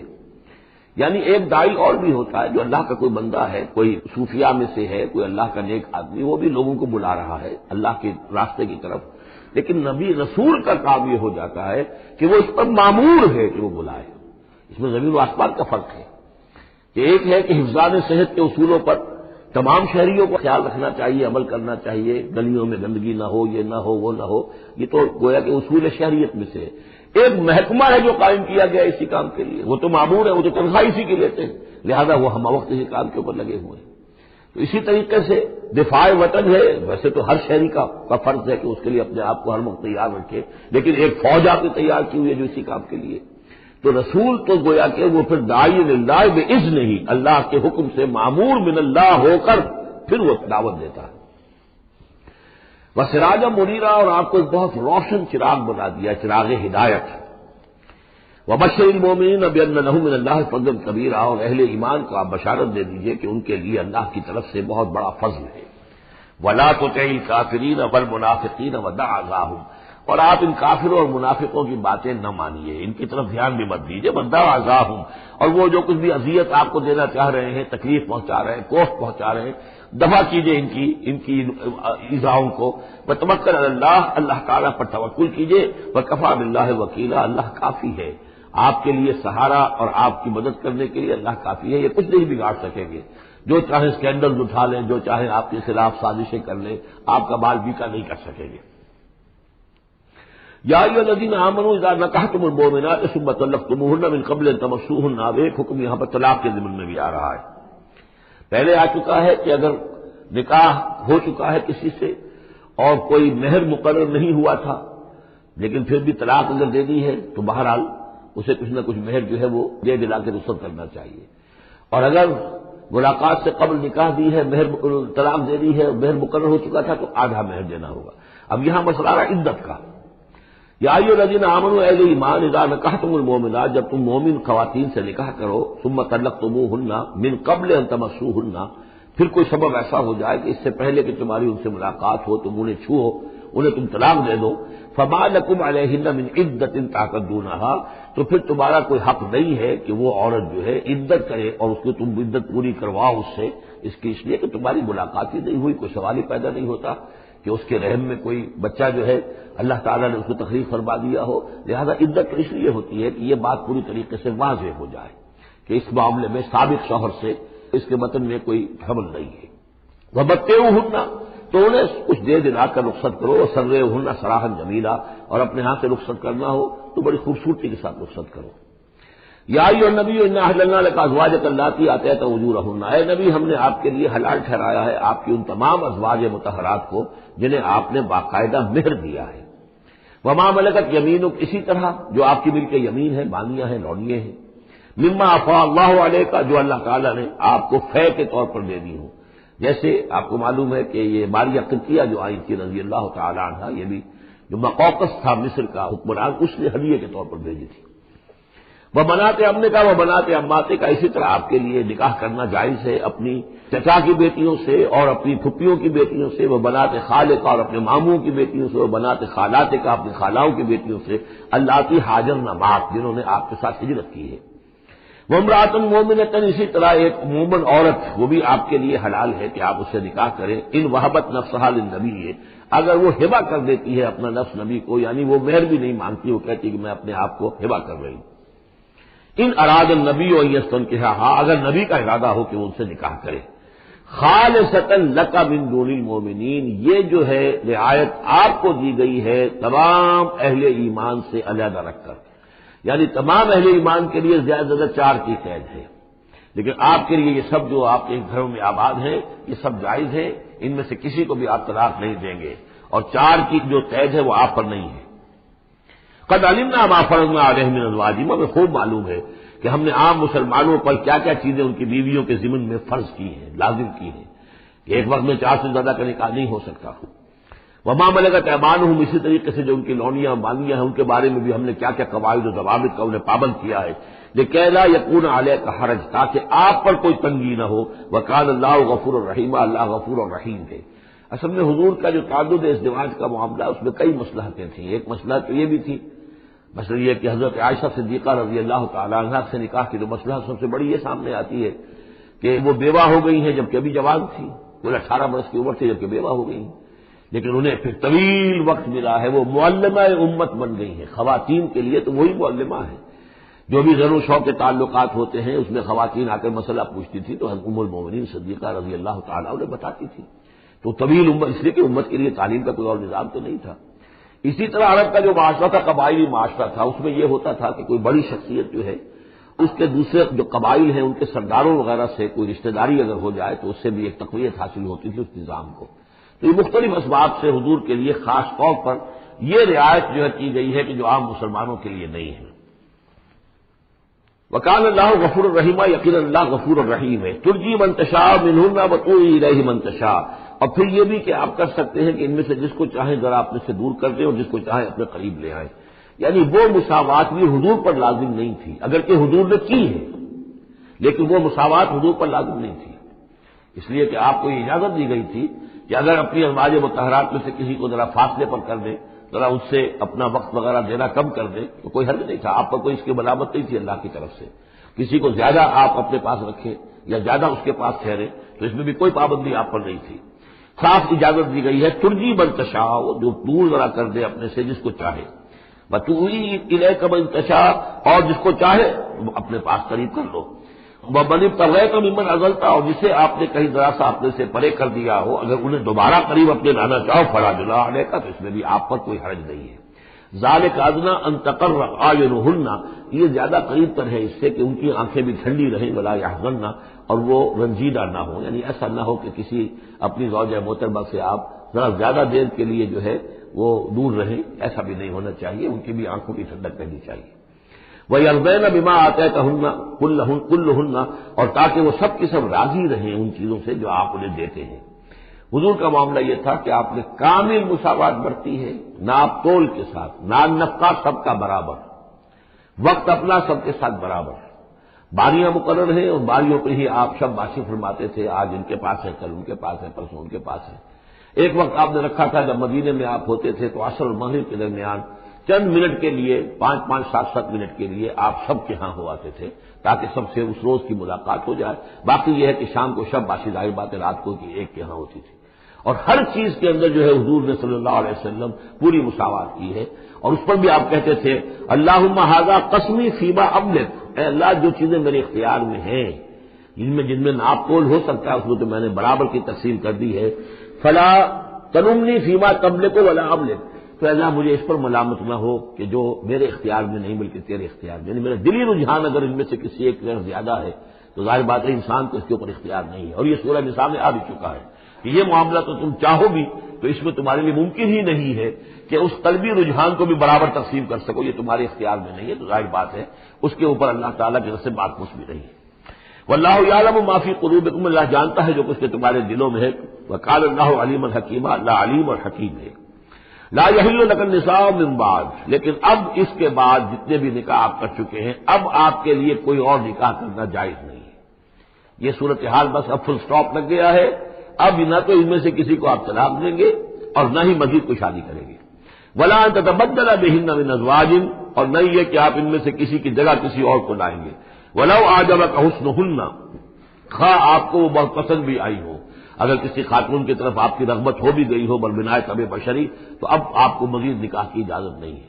دیکھیے قرآن مجید صاف صاف بات کرتا ہے، خود حضور نے صاف بات کی ہے، مجھے تمہاری دنیا سے 2 ہی چیزیں پسند ہیں یا شاید 3 چیزیں پسند ہیں، ایک تو یہ کہ خوشبو پسند ہے، ایک عورتیں مجھے پسند ہیں، کہ آپ نے اس میں قطعاً کوئی آپ نے جھجک نہیں رکھی کہ جو باتیں ہیں جو بھی فطرت ہے انسان کی اور جو بھی اللہ تعالیٰ نے بنائی ہے اس کے مطابق، تو آپ نے فرمایا کہ مجھے تو دلچسپی ہے، کوئی شک نہیں۔ وَلَوْ أَعْجَبَكَ حُسْنُهُنَّ، اگرچہ کوئی آپ کو زیادہ ہی پسند آ جائے لیکن یہ کہ اب آپ کو اجازت نہیں ہے نکاح کی، إِلَّا مَا مَلَكَتْ يَمِينُكَ، سوائے اس کے کہ جو آپ کی بادی ہو، کوئی لوڈی ہو، کسی جنگ میں اگر وہ معاملہ ہو جاتا ہے تو اس کا معاملہ علیحدہ ہے، یہ نکاح کا معاملہ ہے۔ حضور کے ہاں دو لونڈیاں ہیں، ماریہ قبطیہ اور ایک حضرت ریحانہ رضی اللہ تعالی عنہما۔ وکان اللہ علی کل شیء رقیبا، اللہ تعالیٰ ہر چیز پر نگران ہے، ہر چیز کا پہرا دے رہا ہے۔ یا ایھا الذین آمنوا لا تدخلوا بیوت النبی الا ان یؤذن لکم۔ اب دیکھیے جو ہم سورہ نور میں پڑھ آئے ہیں کہ اے مسلمانوں تم کسی گھر کے اندر داخل نہ ہو جب تک کہ تمہیں حتی تستأنسوا ویؤذن لکم، اور اجازت نہ تمہیں مل جائے اور تم ان سے جو ہے پہلے بات چیت کرو، اذن لے کر داخل ہو۔ یہ سورہ نور میں آیت نمبر 27 اور 28، حتی تستأنسوا اور 28 میں آیا یؤذن لکم۔ لیکن یہ اس سے پہلے حکم آ رہا ہے، یہ حکم بھی سب سے پہلے نبی کے گھر کے بارے میں آیا، جیسا کہ میں بتا چکا ہوں یہ سن 5 کا نزول ہے، وہ سن 6 کا نزول ہے، پھر اس کو ایکسٹینڈ کیا ہے تمام مسلمانوں پر۔ یا ایھا الذین آمنوا، اہل ایمان مت داخل ہو جایا کرو نبی کے گھروں میں، الا ان یؤذن لکم، الا یہ کہ تمہیں اجازت دی جائے، الی طعام غیر ناظرین اناہ، کھانے کے لیے اگر تمہیں بلایا جائے تو ایسا نہ ہو کہ پہلے ہی جا کے دھرنا مار کر بیٹھ جاؤ کہ کھانا تیار ہو رہا ہے تو بیٹھے ہوئے وہاں۔ ولیکن اذا دعیتم فادخلوا، جب تمہیں بلایا جائے تب داخل ہو، فاذا طعمتم فانتشروا، جب کھانا کھا لو تو پھر وہاں سے منتشر ہو جاؤ، چلے جاؤ۔ ولا مستانسین لحدیث، اور وہاں بیٹھ نہ رہو، وہ ڈیرا جما کر کے اب حضور کی باتیں سنیں گے، کچھ گفتگو ہوگی تو بیٹھے رہیں۔ ان ذالکم کان یؤذی النبی، یہ چیز نبی کے لیے ایذا کی باعث تھی، انہیں تکلیف پہنچا رہی تھی۔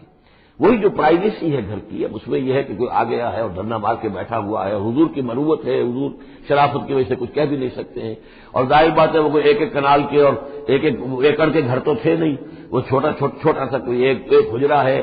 اب اسی میں بعض اوقات ایسا ہوتا تھا کہ حضرت عائشہ کے حجرے میں کوئی شخص آ گیا ملنے کے لیے، اس نے اذن چاہا تو حضور نے بلا لیا تو حضرت عائشہ ذرا پیٹھ موڑ کر بیٹھ گئی، اپنی کمر ادھر کر دی، کوئی چادر اوپر لے لی، اور کہاں جگہ تھی وہاں پر، وہیں پر آ کر وہ شخص آ کے اپنی بات کرتا تھا پھر چلا جاتا تھا۔ تو فرمایا کہ یہ چیزیں جو ہے یہ یقیناً تکلیف باعث بن رہی تھی۔ ان ذالکم کان یؤذی النبی فیستحیی منکم، تو وہ تو تم سے حیا کرتے ہیں، کہہ نہیں سکتے کچھ۔ واللہ لا یستحیی من الحق، اللہ کو حق کے بیان کرنے میں کوئی جھجک نہیں ہے۔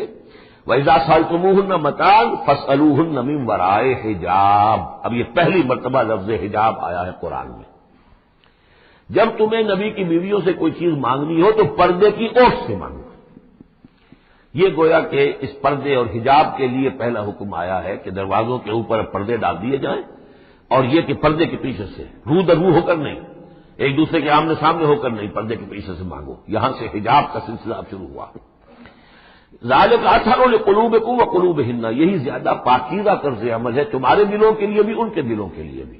ظاہر بات ہے کہ مرد اور عورت کے درمیان جو بھی اللہ تعالیٰ نے رکھی ہے، کشش رکھی ہے، اب ان چیزوں میں بہتر یہی ہے کہ نگاہ ایک دوسرے پر نہ پڑے۔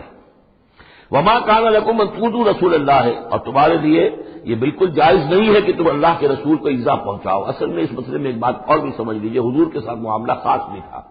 ایک تو یہ کہ یہ تمام اصلاحات ہیں جو تمام مسلمان معاشرے کے لیے ہیں، لیکن یہ کہ اس کے لیے چیریٹی بگنز ایٹ ہوم، پہلا کام جو شروع کیا گیا ہے وہ محمد رسول اللہ کے گھر سے۔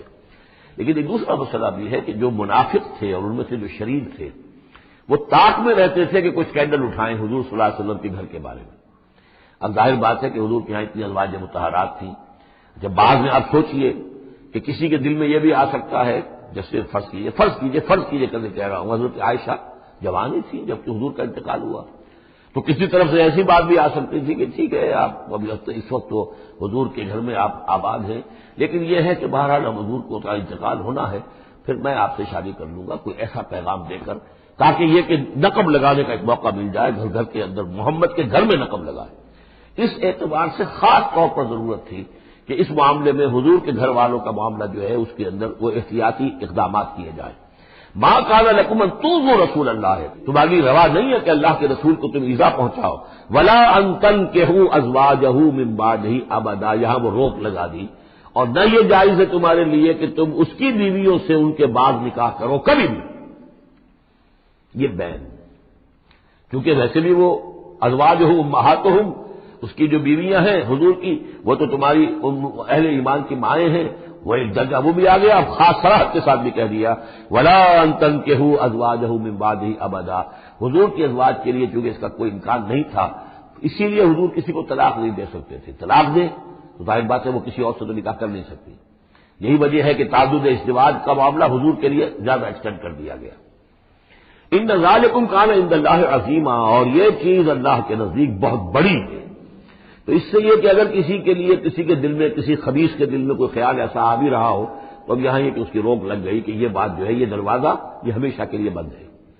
ان تبدوا شیئا اور تخفوہ فإن اللہ کان بکل شیء علیما، خواہ تم کسی چیز کو ظاہر کرو اور خواہ تم چھپاؤ، اللہ تعالیٰ تو ہر چیز کا علم رکھتا ہے۔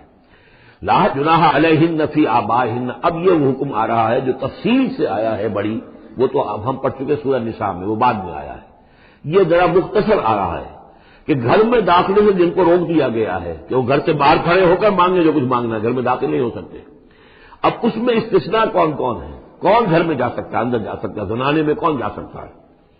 لا جناح علیہن، کوئی حرج نہیں ہے نبی کی بیویوں پر، فی آبائہن، ان کے باپوں کے بارے میں۔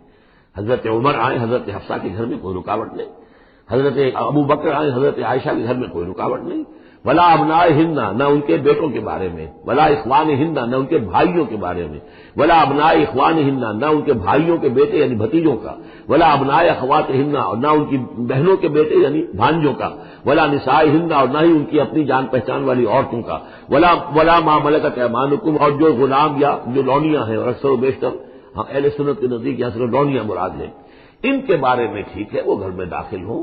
گویا کہ یہ جو تفصیلی آیت آئی ہے سورہ نساء میں، اس کا یہ نیوکلیس جو ہے جو شروع میں وہ یہ ہے جو سورہ احزاب کے اندر، یہ مختصر ہے، مزید اس میں پوری فہرست کر کے اس کو مکمل کر دیا ہے کہ یہ ہے محرم، اور جو محرم ہے وہ محرمات ابدیہ ہیں، ان سے کبھی بھی کسی بھی حالت میں نکاح ہو ہی نہیں سکتا اس عورت کا۔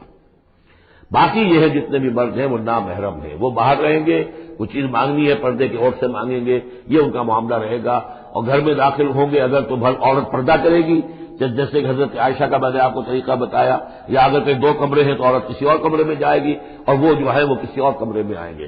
یہ طریقہ ہے اسلامی معاشرت کا، مسلمانوں کی طرز رہائش کا۔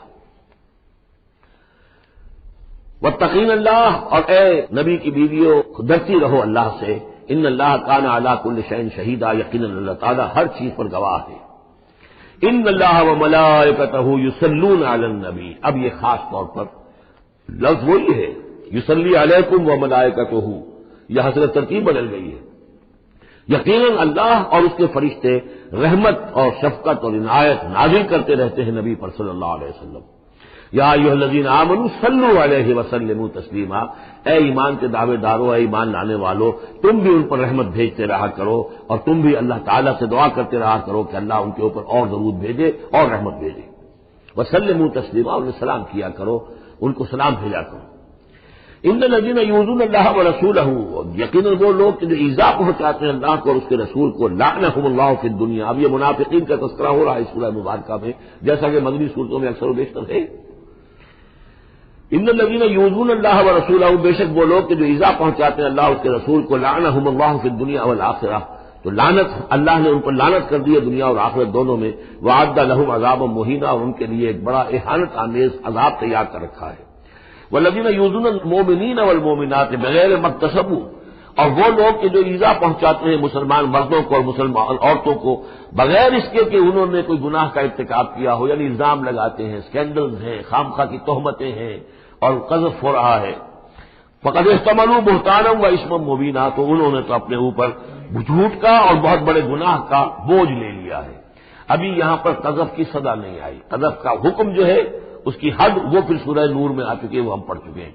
80 درے لگائے جائیں، 80 کوڑے، اگر کوئی شخص کسی مسلمان خاتون کے اوپر زنا کا الزام لگائے اور پھر 4 گواہ پیش نہ کر سکے، 80 کوڑے لگیں گے۔ یا ایھا النبی قل لازواجک وبناتک ونساء، اب یہ پردے کا اگلا حکم آ رہا ہے۔ ایک تو یہ کہ گھر میں رہو، گھر پہ پردہ ہونا چاہیے، نامحرم پردے کی اوٹ سے بات کرے، جو بھی ضروری بات ہے وہ پردے کی اوٹ سے کرے، روح کر نہ کرے۔ لیکن اب مسئلہ آتا ہے کہ عورت گھر سے باہر نکلے تو کیا ہو؟ آخر ظاہر بات ہے اگرچہ اصولی اعتبار سے عورت کا مقام اس کا گھر ہے، لیکن پھر بھی ضرورت ہو سکتی ہے وہ باہر جائے ضرورت کے تحت، تو اس میں کیا حکم ہے؟ یا ایھا نبی قل لازواجک وبناتک ونساء المؤمنین، اب یہاں پر دیکھیے ایکسٹینڈ کر رہے ہیں ترتیباً، اے نبی کہہ دیجیے اپنی بیویوں سے اور اپنی بیٹیوں سے اور اہل ایمان کی خواتین سے۔ یہ گویا کہ اب اصلاح کا دائرہ جو ہے نبی کے گھر سے نکل کر اب باہر آ رہا ہے تمام اہل ایمان کے لیے۔ کیا کہہ دیجیے؟ یدنین علیہن من جلابیبہن، وہ اپنے اوپر لٹکا لیا کرے اپنی بڑی چادروں کا ایک حصہ۔ دیکھیے جیسا کہ میں نے اس وقت بھی عرض کیا تھا سورہ جب ہم نور پڑھ رہے تھے کہ عرب میں خواتین کی لباس کا یہ دو جز تھے. ایک اوڑھنی ہوتی تھی جو گھر میں اوڑھتی تھی، وہ جیسے اب بھی ہمارے یہاں اوڑھنے کا تصور ہے، اس کو کہتے ہیں خمار. اور خمورہن لفظ آیا، ان کی جمع جو ہے خمورہن، ولیضربن بخمورہن علی جیوبہن، وہ اپنی ان اوڑھنیوں کا بکل مار دیا کریں اپنے سینوں پر. یہ گھر کے اندر ہوگا. باہر جب نکلتی تھی تو بڑی چادر لے لیتی تھی، اور جو جتنی شریف گھرانے کی ہوتی تھی اتنی ہی وہ اپنے آپ کو اس میں لپیٹ لیتی تھی، لیکن چہرے کے اوپر نہیں ڈالتی تھی. یہاں اس میں صرف یہ اضافہ کیا گیا ہے کہ اس کا ایک حصہ اپنے چہروں پر لٹکا لیا کریں. یہاں سے نقاب کا تصور پیدا ہوا ہے، جو ہمارے ہاں بعض جگہ پر جو ہے خاص طور پہ فرنٹیئر کے علاقے میں اب بھی ہے، وہ چادر لیتی ہیں خواتین، لیکن چادر کا جو حصہ ہے وہ ان کے چہرے کے آگے آیا ہوا ہوتا ہے. یا یہ کہ کسی طریقے سے بس صرف ایک آنکھ کھول کر، خاص طور پر ایران کے اندر اس کا بڑا رواج ہے، تو میں نے دیکھا ہے کہ یہ جو ہے اس قدر اس ایک چادر میں، بڑی چادر میں لپٹی ہوئی ہوتی ہے. دیہاتی خواتین، شہروں کے اندر تو نقشہ ذرا کچھ مختلف ہے. اب وہاں پہ چونکہ یہ بات تقریباً انہوں نے طے کر دی ہے کہ چہرے کا پردہ نہیں ہے، حالانکہ یہ غلط ہے. قرآن میں چہرے کا پردہ ہے. اس حوالے سے وہ جو کہا گیا کہ پردے کی اوٹ سے ان سے بات کی جائے یا مانگا جائے، تو آخر اس کا مطلب یہ کہ چہرہ ہی تو ہے نا جس کو روکا جا رہا ہے. باقی گھر میں جو ازواج مطہرات بغیر لباس کے تو نہیں کی معاذ اللہ، لیکن یہ کہ چہرے ہی کے پردے کے لیے کہا ہے کہ فصلوہن من وراء حجاب، اور حجاب کا لفظ چل رہا ہے اسی کے لیے. لیکن یہ کہ اب یہ حکم دیا گیا کہ آپ ایک چادر کو، جو چادر لے کے آپ نکلتی ہی ہیں باہر، جو بھی شریف خواتین ہیں، وہ چادر کو ذرا اپنے چہروں کے اوپر لٹکا لیا کریں. یہ جلباب کہلاتا تھا، بڑی چادر جو لے کر نکلتے تھے. تو ایک ہے خمار اوڑھنی جس کی جمع ہے خمورہن، خمر. ایک ہے جلباب بڑی چادر جس کی جمع ہے جلابیب، جلابیبہن، وہ اپنی بڑی چادروں کا ایک حصہ اپنے سامنے لٹکا لیا کرے چہرے کے. ذالک ادنیٰ ان یعرفن، یہ بہتر ہے اور نزدیک تر ہے اس سے کہ ان کو پہچان لیا جائے کہ یہ شریف گھرانے کی خواتین ہیں، کیونکہ وہاں لونیاں باندیاں جو ہوتی تھیں ان کے ہاں وہ رواج نہیں تھا. ابھی یہ جو گھر کی خاندانی خواتین ہیں ان کے ساتھ یہ بات شروع کی جا رہی ہے. فلا یؤذین، تو انہیں کوئی ایذا نہ پہنچائی جائے. وکان اللہ غفور الرحیم، اور یقینا اللہ غفور الرحیم ہے.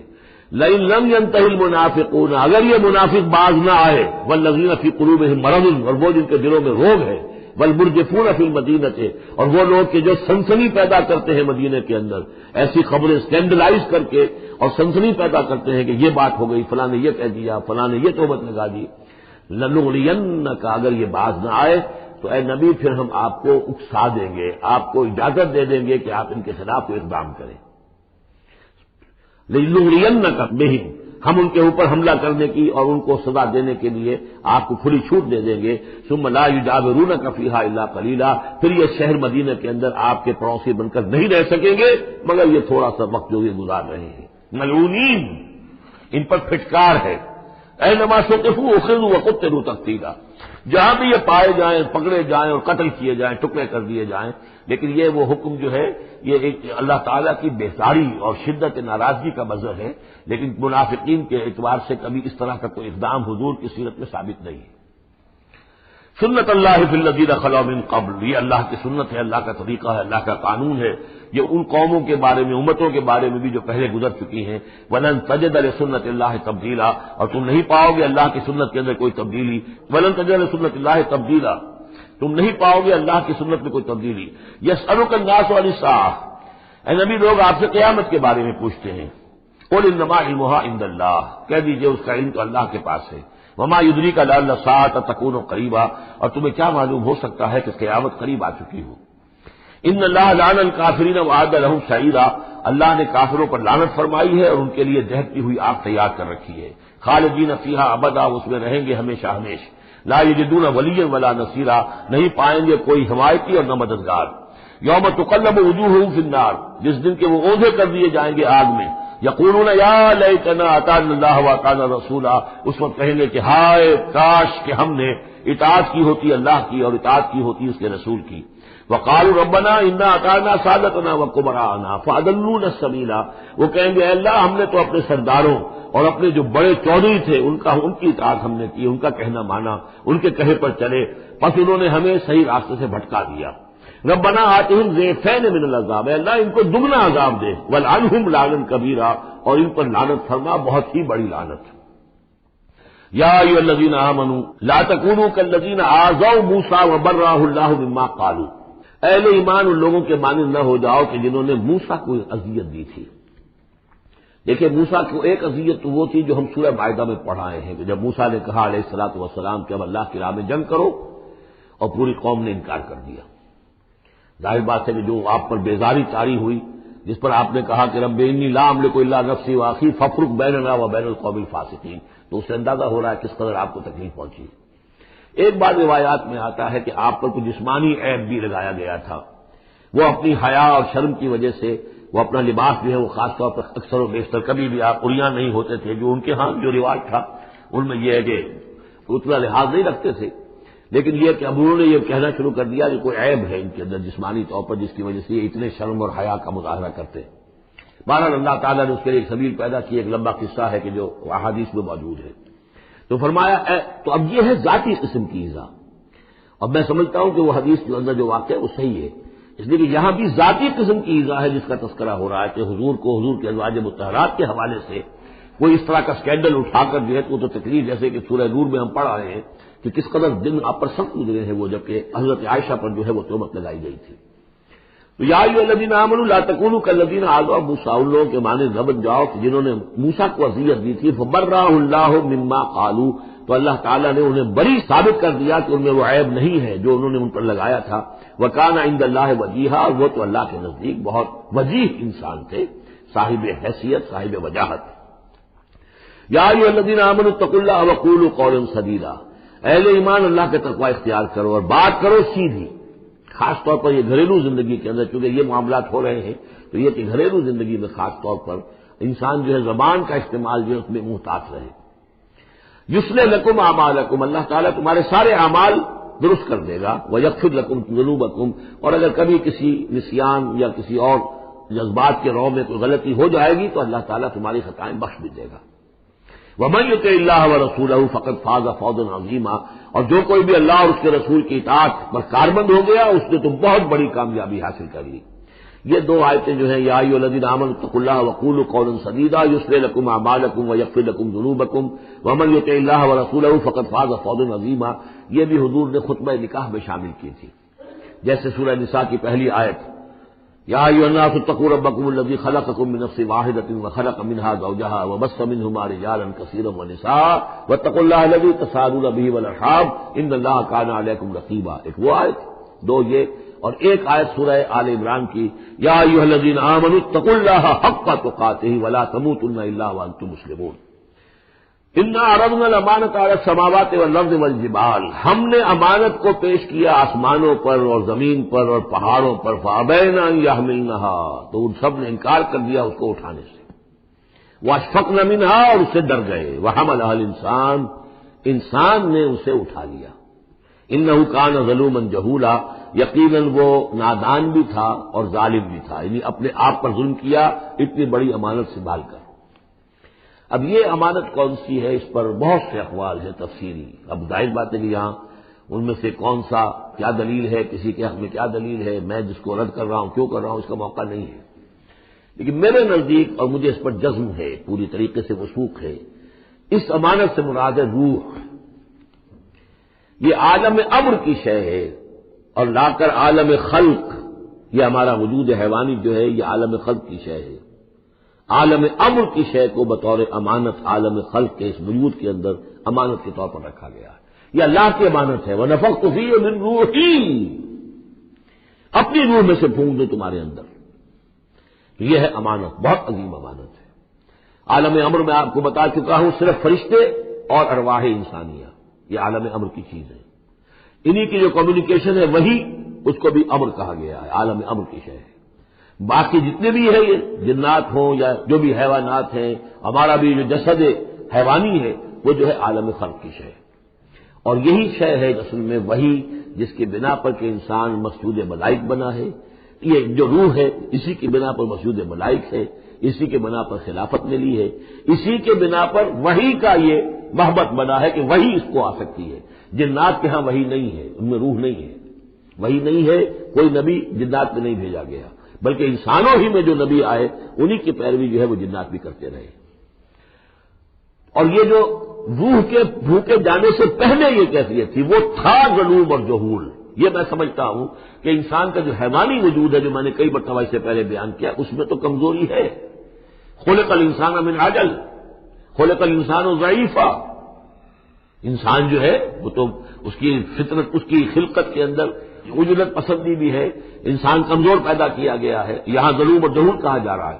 اگر تو صرف حیوان انسان ہوتا اور اس میں روح خدا بندی نہ پھونکی گئی ہوتی تو ظلوم اور جہول تھا، لیکن روح خدا بندی پھونکے جانے کے بعد اب صورت وہ نہیں ہے، اسی لیے فرمایا گیا والتین والزیتون وطور سینین وہذا البلد الامین لقد خلقنا الانسان فی احسن تقویم ثم رددناہ اسفل سافلین۔ ہم نے پیدا کیا انسان کو تو سب سے پہلے پیدا کیا تھا ارواح کی شکل میں، وہ احسن تقویم، بلند ترین رتبے کی شے، لیکن پھر اسے لوٹا دیا ہے نچلوں میں سب سے نیچے، یعنی جنات سے بھی نیچے چلا گیا انسان۔ کیوں چلا گیا؟ کہ اس کا یہ جسد حیوانی جو ہے ان سے کمتر ہے، اس میں یہ ڈال دی گئی روح۔ تو یہ ہے وہ امانت میرے نزدیک، واللہ عالم۔ لیعذب اللہ المنافقین والمنافقات، اس امانت ہی کا اب یہ ظہور ہوگا۔ اس کا نتیجہ کیا نکلے گا؟ جو اس امانت کا حق ادا کرے گا اس کے لیے اللہ تعالیٰ کے لیے روح و ریحان و جنت نعیم۔ جو اس امانت میں خیانت کرے گا، اس کا حق ادا نہیں کرے گا، وہ حیوانی بن کر رہ جائے گا، حیوانی خواہشات اور حیوانی ہی داعیات کا تابع فرمان بن کر رہ جائے گا۔ اس نے گویا کہ خیانت کی اس امانت میں، اس کے لیے لیعذب اللہ المنافقین والمنافقات والمشرکین والمشرکات، تاکہ نتیجہ یہ نکلے کہ اللہ عذاب دے منافق مردوں کو، منافق عورتوں کو، اور مشرک مردوں کو اور مشرک عورتوں کو۔ وَيَتُوبَ اللَّهُ عَلَى الْمُؤْمِنِينَ وَالْمُؤْمِنَاتِ، اور اللہ تعالیٰ عنایت فرمائے اور معاف کرے اور توبہ قبول کرے اور توبہ کی توفیق دے اہل ایمان مردوں کو بھی، اہل ایمان عورتوں کو بھی۔ وَكَانَ اللَّهُ غَفُورًا رَحِيمًا، یقیناً اللہ تعالیٰ غفور اور رحیم ہے۔ یہ جو چوتھا گروپ تھا مکی اور مدنی صورتوں کا وہ یہاں ختم ہوا، 8 مکیات اور 1 مدنی صورت۔ صدق اللہ العظیم۔ بارک اللہ لی ولکم فی القرآن العظیم ونفعنی وإیاکم بالآیات والذکر الحکیم۔